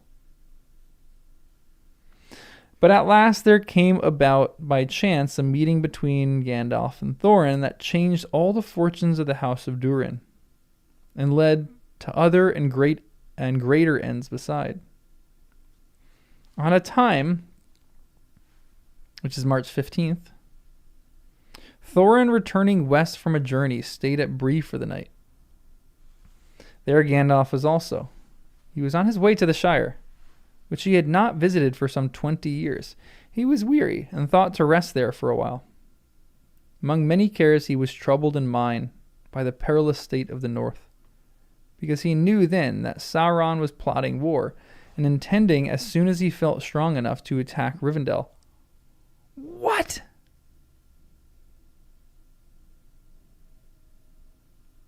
Dang. Wait, didn't we get that? Didn't they go... Wasn't there a siege on Rivendell? Why am I remembering something about that? But to resist any attempt from the east to regain the lands of Angmar and the northern passes in the mountains, there were now only the dwarves of the Iron Hills, and beyond them lay the desolation of the dragon. The dragon Sauron might use with terrible effect. How then could the end of Smaug be achieved? It was even as Gandalf sat and pondered this that Thorin stood before him and said, Master Gandalf, I know you only by sight, but now I should be glad to speak with you. For you have often come into my thoughts of late, as if I were bidden to seek you. Indeed, I should have done so, if I had known where to find you. Weird. That was the Witch King's... Okay, interesting. Thank you. Thank you. Gandalf looked at him with wonder. That is strange, Thorin Oakenshield, he said, for I have thought of you also. And though I am on my way to the Shire, it was in my mind that is the way also to your halls. Call them so, if you will, said Thorin. They are only poor lodgings in exile, but you would be welcome there, if you would come. For they say that you are wise and know more than any other of what goes on in the world. And I have much on my mind and would be glad of your counsel. I will come, said Gandalf, for I guess that we share one trouble at least. The dragon of Erebor is on my mind, and I do not think that he will be forgotten by the grandson of Thror. Interesting. So Gandalf is essentially on like a boss mission. He's just trying to defeat all the bosses of Middle-earth. He wants to defeat Smaug. He wants to defeat Sauron. He wants to defeat the Balrog. He's trying to rid Middle-earth of all the bad things in there. Feels like that's kind of his mission. It's like his purpose almost.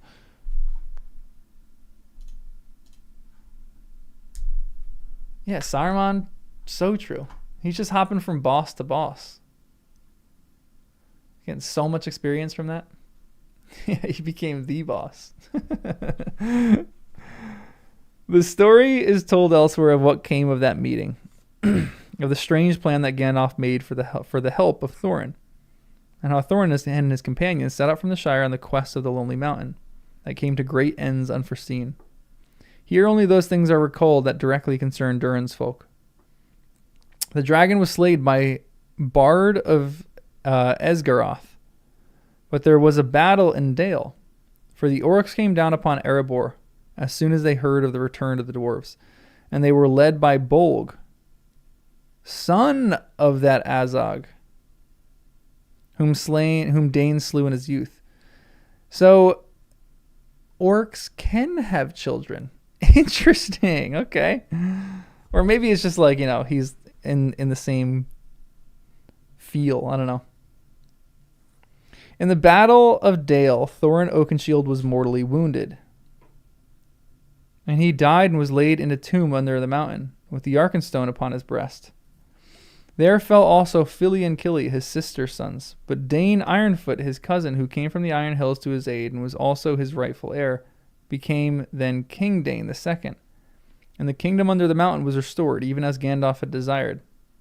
Dane proved a great and wise king, and the dwarves prospered and grew strong again in his day. Interesting. So Erebor was actually restored then? Yeah, I don't know. I don't know anything about orcs and how their origins. In the late summer of that same year, 2941, Gandalf had at last prevailed upon Saruman at the White Council to attack Dol Guldur. And Sauron retreated and went to Mordor, there to be secure, as he thought, from all his enemies. So it was in the war came at last, the main assault which turned southward. Yet even so, with his far-stretched right hand, Sauron might have done great evil in the north. if King Dane and King Brand had not stood in his path. Even as Gandalf said afterward to Frodo and Gimli, when they dwelt together for a time in Minas Tirith, not long before news had come to Gondor of events far away.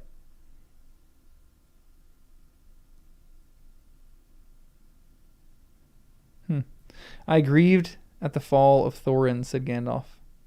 And now we hear that Dane has fallen, fighting in the Dale again. Even while we fought here, I should call that a heavy loss. If it was not a wonder, rather, in his great age, he could still wield his axe as mightily as they say that he did, standing over the body of King Brand before the gate of Erebor until the darkness fell. Aw, we need a movie about that. He's the king of Dale. Okay, Brand is the king of Dale. Yet things might have gone far otherwise and far worse when you think of the great battle of the Pelennor. Do not forget the battles in Dale and the valor of Durin's folk. Think of what might have been. Dragonfire and savage swords in Eriador, night in Rivendell. There might be no queen in Gondor. We might now hope to return from the victory here only to ruin and ash. But that has been averted because I met Thorin Oakenshield one evening on the edge of spring in Bree. A chance meeting, as we say in Middle-earth. Dang, that's crazy. So the Hobbit is completely and fully, obviously because they find the ring, but Hobbit is completely and fully integral to everything that happens here. That chance meeting sets everything up. That's crazy. I'm excited to see that when I actually read The Hobbit. Dis was the daughter of Thrain II. Hey, Proclifo, welcome to the Hot Tamales.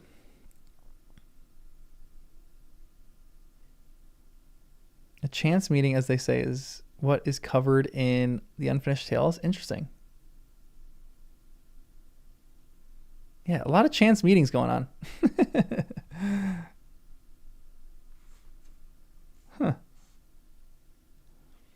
Dis was the daughter of Thrain II. She is the only dwarf woman named in these histories. It was said by Gimli that there are few dwarf women, probably no more than a third of the whole people. They seldom walk abroad except at great need. They are in voice and appearance and in garb if they must go on a journey. So like to the dwarf men that the eyes and ears of the people cannot tell them apart. This has given rise to the foolish opinion among men that there are no dwarf women, and that the dwarves grow out of stone. Why did they have in the movies that dwarves just pop out of holes in the ground? It's better that they grow out of stone. That's so much better. It is because of the fewness of women among them that the kind of dwarves increases slowly and is in peril when they have no secure dwellings. For dwarves take only one wife or husband each in their lives, and are jealous, as in all matters of their rights. The number of dwarf men that marry is actually less than 1/3. For not all women take husbands. Some desire none. Some desire one. Some desire one they cannot get, and so will have another, and so will have no other. As for men, very many also do not desire marriage, being engrossed in their crafts. Gimli Glowin's son is renowned, for he was one of the 9 walkers. Let's go. That set out with the ring. I'm already going to get emotional at this. And he remained in the company of the King Elisar throughout the war. He was named Elfriend because of the great love that grew between him and Legolas, son of King Thranduil, and because of his reverence for the Lady Galadriel. After the fall of Sauron, Gimli brought south a part of the dwarf folk of Erebor.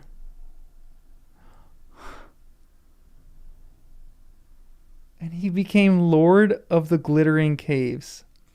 No way! Come on!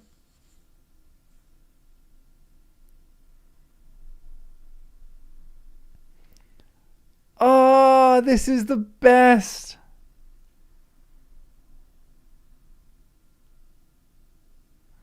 He's the king of the most beautiful place in his own mind. Oh, this is so good.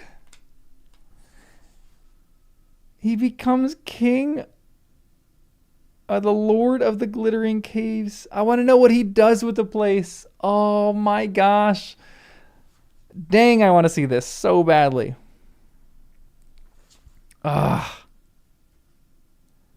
He and his people did great work in Gondor and Rohan. For Minas Tirith, they forged gates of Mithril and steel to replace those broken by the Witch King.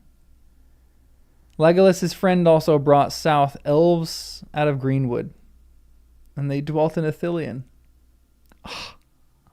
And it became once again the fairest country in all the Westlands. This is so good. That makes me so happy. Hold on one second. There's a massive line of the dwarves of Erebor, as was set out by Gimli, Glowin's son for King Elisar. So you have Durin the Deathless, who goes to Durin the Sixth, to Nain, to Thrain, to Thorin, to Glowin, to Oin, to Nain, to Dane, who has Borin, who has Farron, Fundin, Growin, Balin, Dwalin. Oh, Balin is a cousin. Oh, yeah, he goes, my cousin Balin will give us a royal welcome. Dwalin, Oin, Gloin, Gimli. Oh, Oin and Gloin are brothers. That makes sense.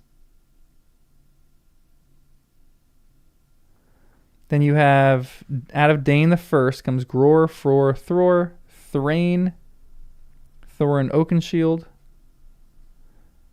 Frerin, Dis, Fili, and Keely. You have Gror, Nain, Dane. Durin the Sixth is the last. Interesting, okay. Foundation of Erebor is in 1999, so not too long ago. Dane the First, slain by a dragon, returned to Erebor, sack of Erebor, murder of Thror. The names of those who were held to be kings of Durin's folk, whether in exile or not, are marked so. Of the other companions of Thorin Oakenshield in the journey to Erebor, Ori, Nori, Dori were also of the house of Durin. And more remote kinsmen of Thorin, Bifur, Bofur, Bomber, were descended from dwarves of Moria, but were not of Durin's line. Interesting. I gotta try to keep all that in my head. Now here comes one of the reasons for the eyes. Was that the Glittering Caves, or is this last paragraph going to be good? I don't know. I don't want to read that. Is this going to be Gimli's death, or where he's buried? Oh, hold on. I got to take a breather for this one for a second.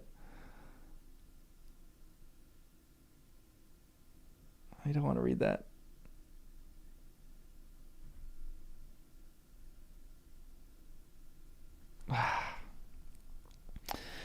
Last paragraph. But when King Elisar gave up his life, Legolas followed at last the desire of his heart and sailed over the sea. Here follows one of the last notes in the Red Book.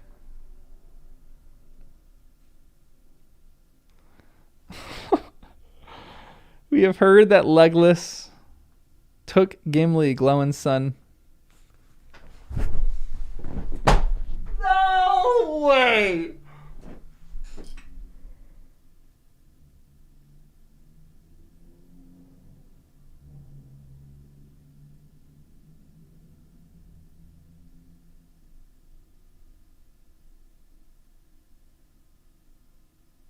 You are kidding me.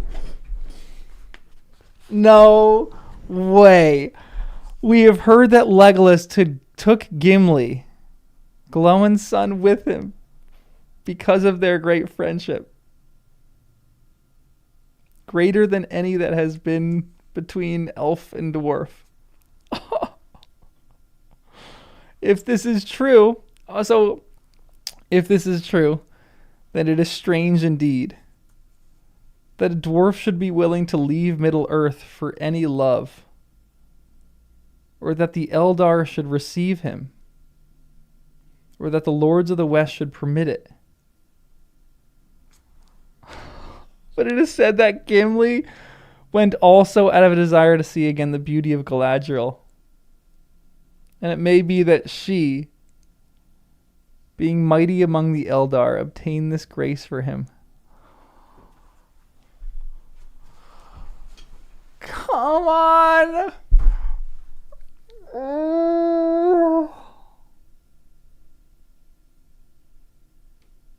That is the single greatest thing that he has ever written in his entire life. The last sentence, more cannot be said of this matter.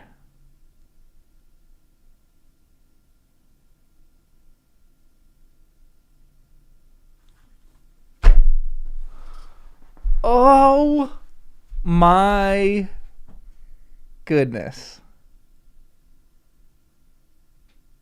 That is the most beautiful thing that I've ever read in my entire life. Gimli sailing across with his buddy Legolas to go see the beauty of Galadriel again. You have to be kidding me.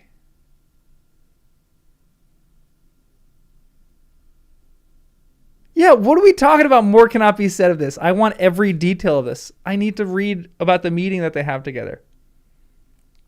Imagine them seeing each other again, and Gimli gets to look upon her and say, I have your 3 hairs. They're set in stone, or they're set in amber in the glittering caves, the most beautiful place of Middle-earth for me. Oh, come on! I love that he saved that last little bit for the last note in Appendix A. That is the greatest detail of anything that I have read that he's ever written. Oh.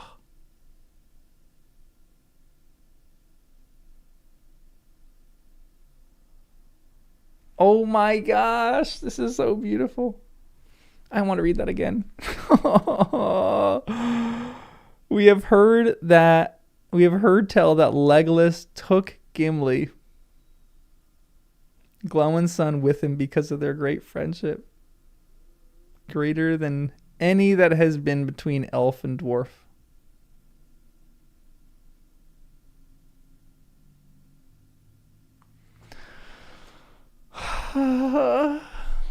That's the greatest thing ever.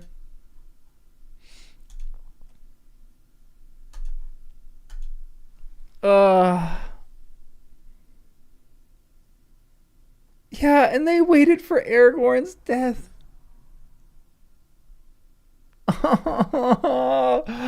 I just want to weep. Yeah, you guys have been released from the dungeon. That is the greatest thing that I've ever read. Oh, they waited for King Elisar to give up his life. How old did dwarves age, though? How old was Gimli? Gimli had to be old. Because what, he was, how old was he again? 110 when he started? But he'd be way more. He'd be over 300, right? No, because Aragorn. I'm doing math terribly. Oh. So,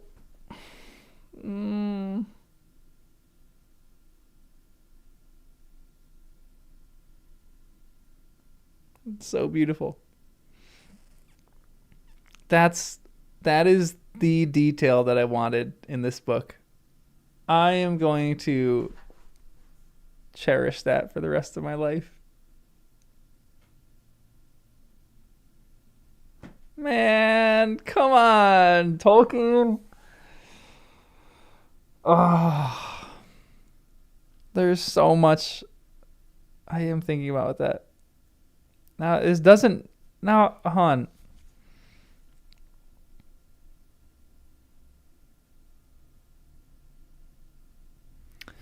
I waited for this moment for the freaking Lorien chapter. That is true. I didn't even know what I was walking into. Oh wait, there's Ted Naismith art of this? No way.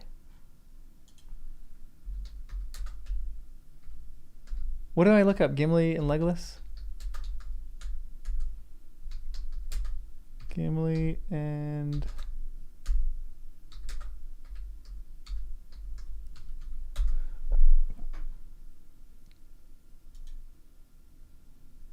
No, those are just sketches. This is probably in a portfolio, Tolkien, The Return of the King. Let's go to the end. Gimli and Legolas reach the shores of Valinor. I'm gonna cry. Gimli is pointing. Everyone look at this. Ted Naismith, you're the best. Look at this, he's pointing.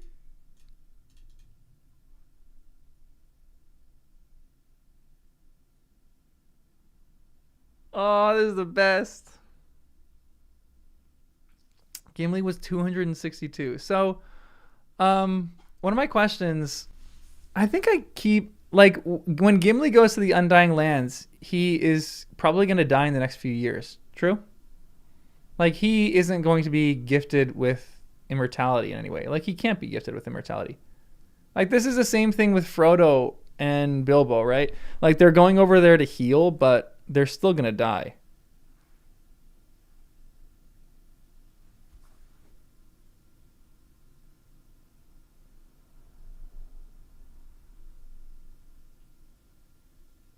Yeah, so he's essentially going there to spend the last few years that he can just gazing. And I love that Galadriel gifted him with that ability. I hope his life is slowed down a little bit so that he can just enjoy like a good friendship with his girl, with Galadriel. Ah, it's the best.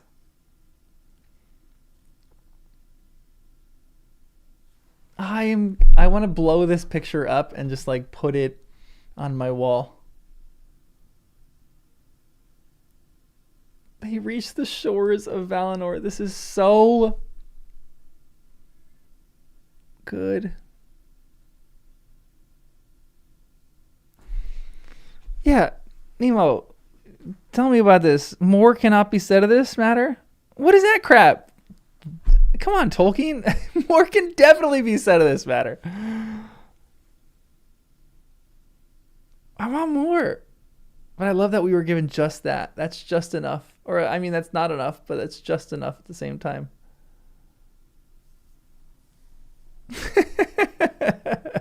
Gimli sailed west before Celeborn for sure. Celeborn waited for Gimli's death before he sailed. I feel like he did. He definitely did, because wasn't Celeborn the last one to sail out of Middle Earth? After he sails, the memory of the elves go with him. So they had to sail a few years before that. So he was probably dead before that. Maybe, maybe there's little half dwarven, half elven children around there. I'm just kidding, but maybe. And like, are you sure that's Círdan? That's Círdan? I thought that was Celeborn.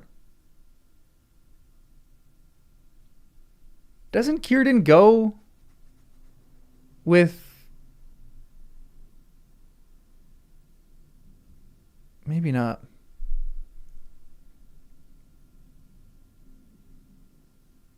Wasn't that in Celeborn was the last to sail out? Am I mistaking that? Am I misunderstanding that? Wasn't that in the Aragorn and Arwen section? Or right before that, maybe?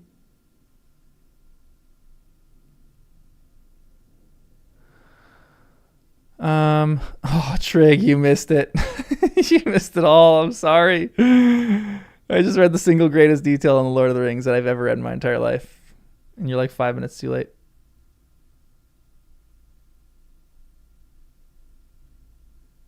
So, wait, Celeborn goes 100 years after the Ring Bearer. Where is that line that I'm forgetting? I'm remembering. I'm remembering wrong? Maybe, but...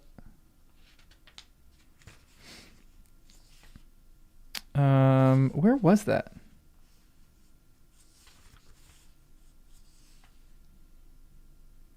Was that in the tale of Aragorn and Arwen?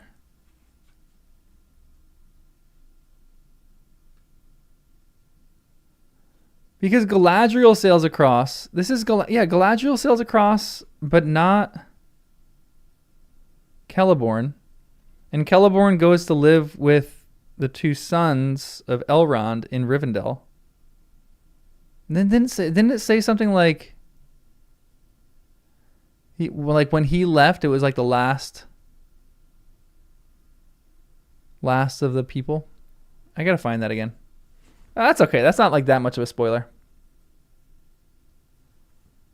Are you sure Celeborn didn't live in Rivendell? Why am I thinking of that? I want to find that now. Maybe I dreamt of it.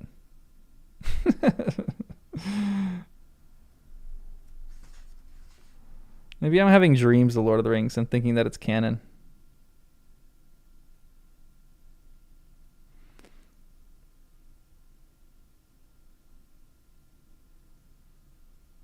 He was the last to leave Lothlorien. Where was that? Why can I not think of where that was? I feel like I just recently read it too. So I'm like, Tales of Aragorn and Arwen? I don't think so. Maybe. No.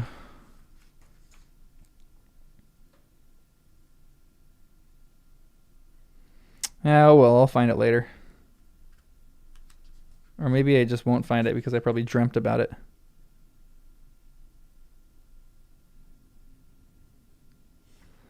Huh.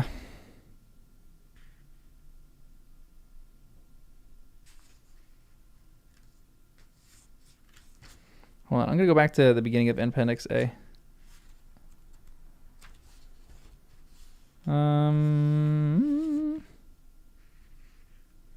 Realms in exile. Ar-Pharazôn.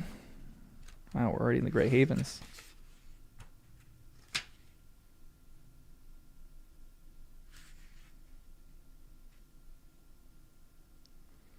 I'm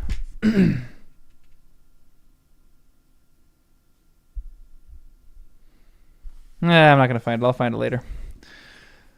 Wait, last paragraph of the prologue?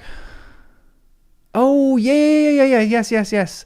QWERTY, Drake, thank you. It is exactly it. Yes, last paragraph of the prologue. Hold on, I got to check that.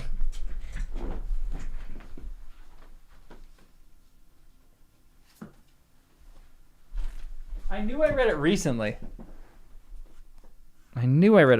It is here. This is what I was thinking. It is said that it is said. So it is said. What does that really mean? It is said that Celeborn went to dwell there after the. So he does dwell in Rivendell. So screw you who said that he didn't. Which.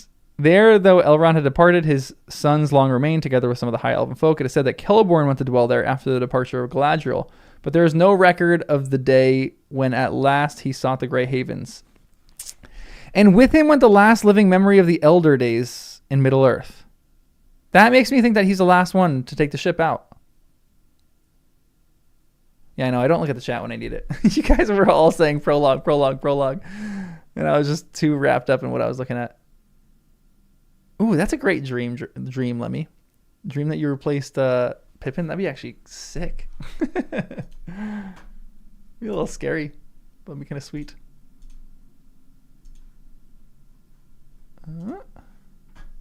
Man, that one detail, that Gimli fact is going to change my life forever.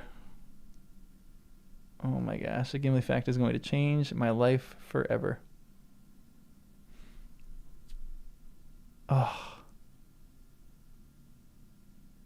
Yeah, he could have gone with Theoden for sure. He and Celeborn left in the last ship. Yeah, I'll make that my headcanon.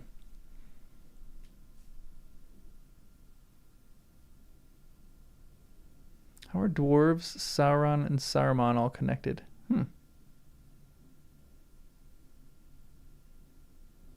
Yeah, Rivendell does seem kind of deserted.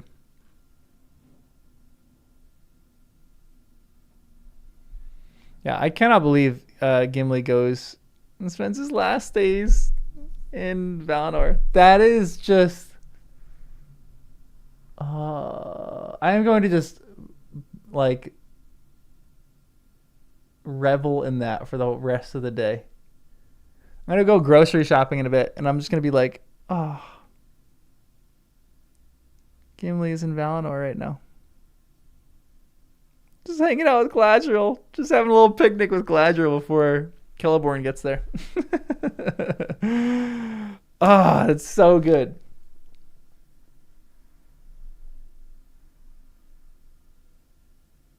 Man, I love the appendices. That, I mean, this is recent. Maybe it's recency bias, but that is my favorite deal. My favorite fact from Appendix A is 100% that Gimli sails to Valinor, sails to the Undying Lands. Oh, interesting. I was curious about that, Ignorance. Why Gandalf really wanted to get rid of it. It does kind of feel like a boss and like, yeah, maybe a demi-boss battle.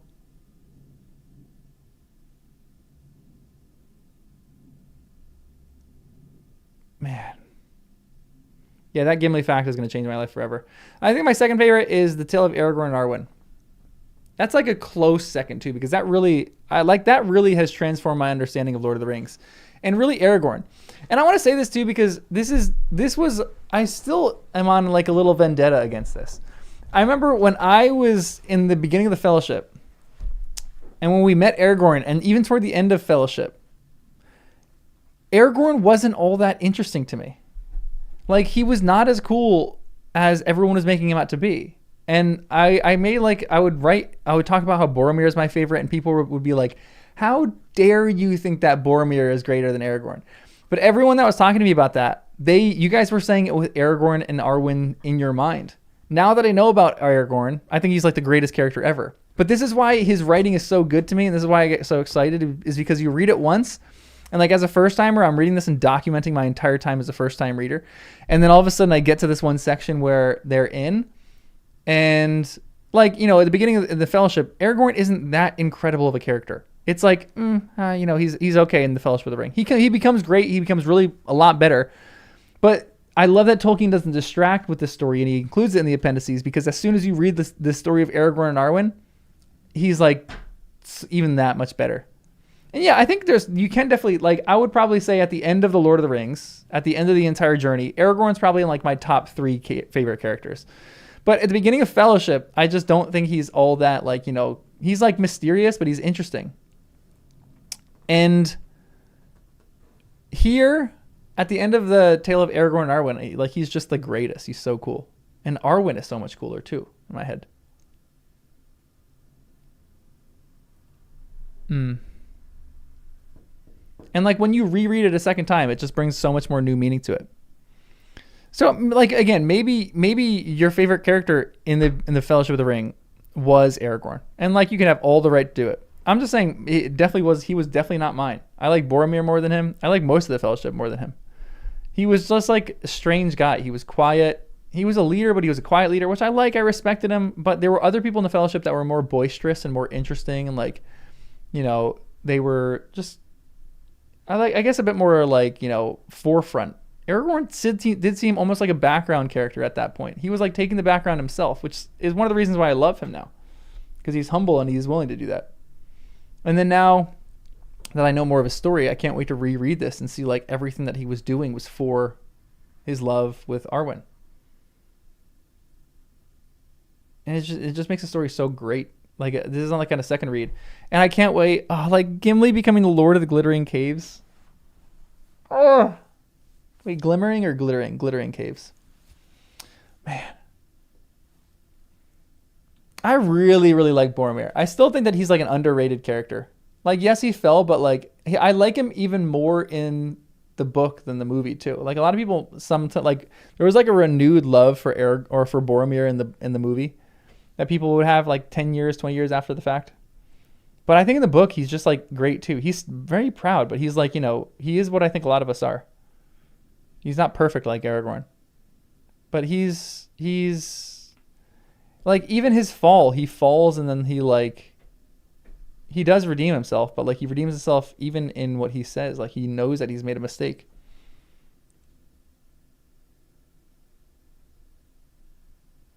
Yeah, his pain and tears after trying to take the ring. Totally agree with that. Totally agree.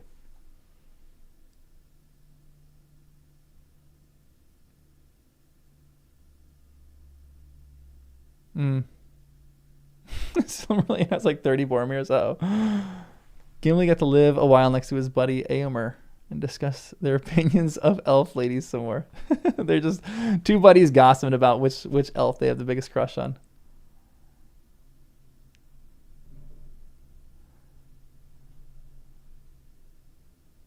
Yeah. Fellowship rankings. Let's hear them. When and yeah, my fellowship rankings change throughout the entirety of the book. Gandalf, Pippin, Aragorn. Wow, interesting rankings. I definitely didn't read Boromir that much like that. I read him because, again, I think he was on the front lines against Mordor, and he's reading all these people being like, "Oh, we fight too," and he is very prideful and thinking like he's the only one really fighting. But he's like, "You guys don't know what we've experienced." He's like, "You don't know how long my journey took to get here." I feel like no one in the Fellowship, in the actual chapter of the Fellowship of the Ring or the Council of Elrond, is really listening to him that much. And I'm curious if I'll think that on a second read. But I still kind of think that's true. Like, no one is really listening to him. But again, I don't think he's listening to other people, to be completely honest. So there, you do have that as well. Yeah, Build a Pony can be part of your Fellowship. Absolutely.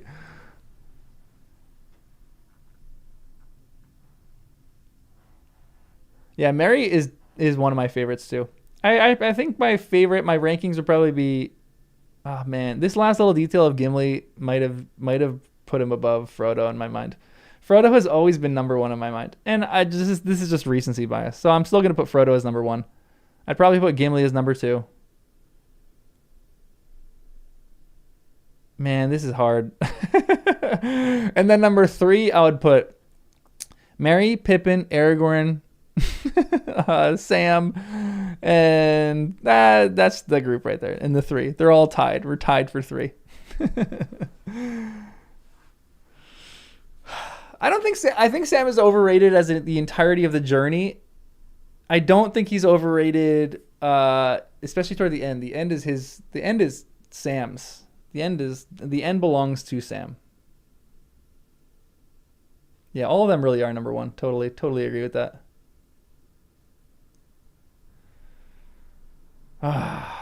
Wow. Thank you for that little last detail in the appendices of the Lord of the Rings. That was the greatest thing that I've ever read in my life.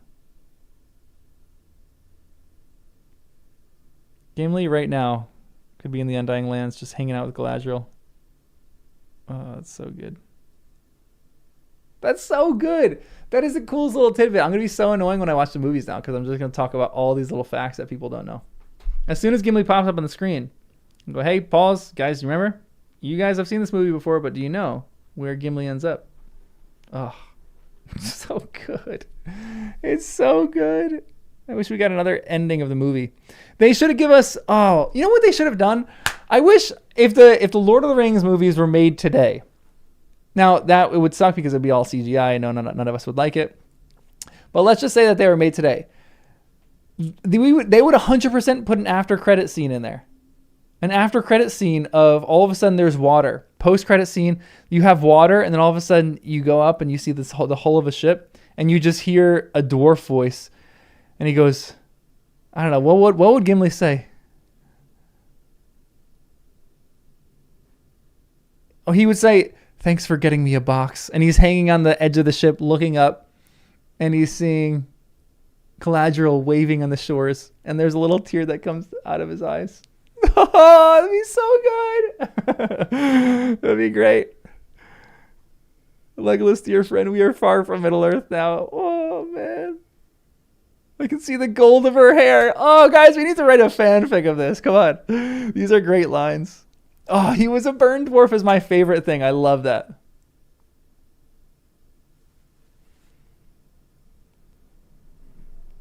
Yeah, Cordy or Trig, the burned dwarf was in this section. It was in a little footnote because they had to burn the dwarves out of Keled Zaram,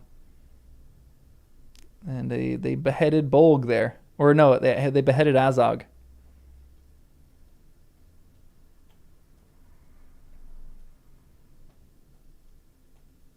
Yeah, and the age differences would be really sad too. Legolas would look the same. Gimli is pretty much gray, and he's like aging. He's like an old dwarf. Man, that's so sad. But that's so. Their friendship is just the best. That must be so brutal. And this is so. Though this makes me love Legolas even more too, because Legolas is gonna have to say goodbye to him in the Undying Lands. I want to know more. But I don't. This is just enough.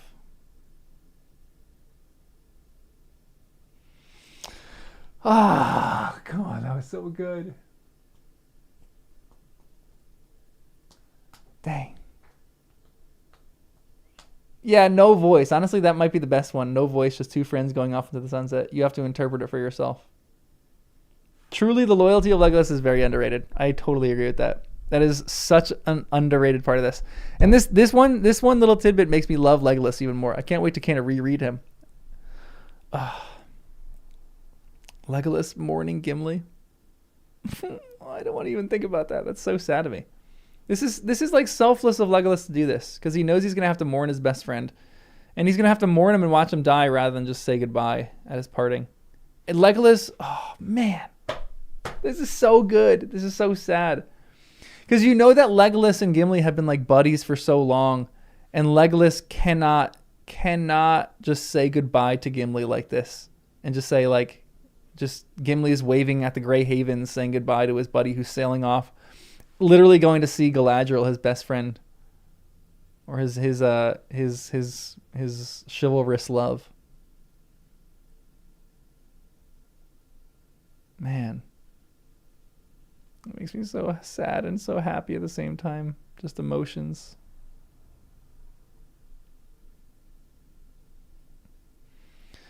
If the rest of the company gets this, that get to see Legolas, can remember the past because he doesn't age.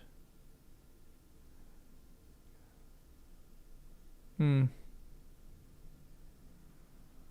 know what we needed? We needed another. Oh, this is. Okay, in my mind, I'm making so many little like movies in my mind right now. This is I don't know if Legolas leaves from the Grey Havens, but let's say he does. This is the post-credit scene in my head, where you have the rest of the Fellowship. So you have another scene at the Grey Havens where Legolas is bringing. Legolas has invited Aragorn. No, Aragorn's dead. Sorry. Rest in peace, Aragorn. They have just said goodbye to Aragorn. Oh, man, that means the hobbits are dead, too. Everyone's dead. No, that's actually so sad. Lined up are all the children of Sam. They're all on the Grey Havens. And Legolas is saying goodbye to all of them. And then all of a sudden, the last one you have is Gimli. And they embrace and they hug. And Gimli's crying and he's saying, I don't want to say goodbye to you, my friend. And Legolas, he walks over to the boat, and then he's about to get on. And he says, Legolas, or he says, Gimli, you want to go see Galadriel? And then he perks up. He goes, what?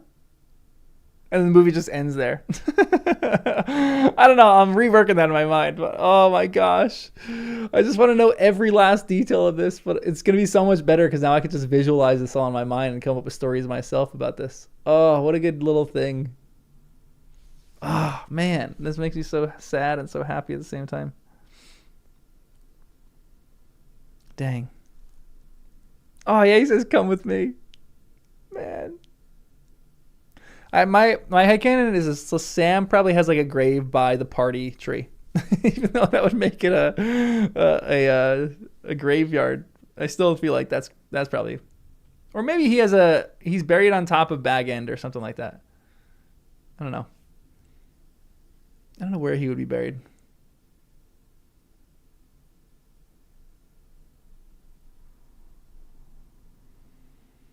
Ooh, that's in the appendix. Okay, excellent.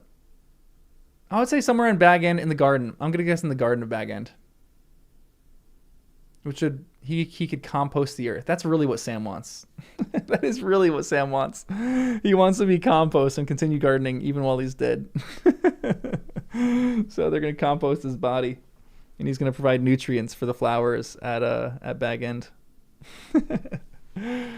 All right, guys. I'm gonna jump off. Thanks for joining. This was the greatest. I'm gonna go smiling and happy that Gimli is in the Undying Lands right now with Galadriel. What a perfect detail. This fact has changed my life. This fact has changed my life. It's the best. All right, guys. I will see you in the next one. I don't know when the next one will be. Probably not this Sunday, but maybe the Sunday after. Because I still have a bunch of videos that I want to make about these last two appendices. And then maybe next Sunday we'll do one. Dang. Oh, that was so good. I can't wait. And this section really makes me excited for The Hobbit too. I need more about dwarves in my life. All right, everyone. This takes on a whole new meaning now because this is Galadriel in the Undying Lands waving hello to Gimli. Oh, this is the best. Oh gosh, this is gonna make me weepy. Later, guys.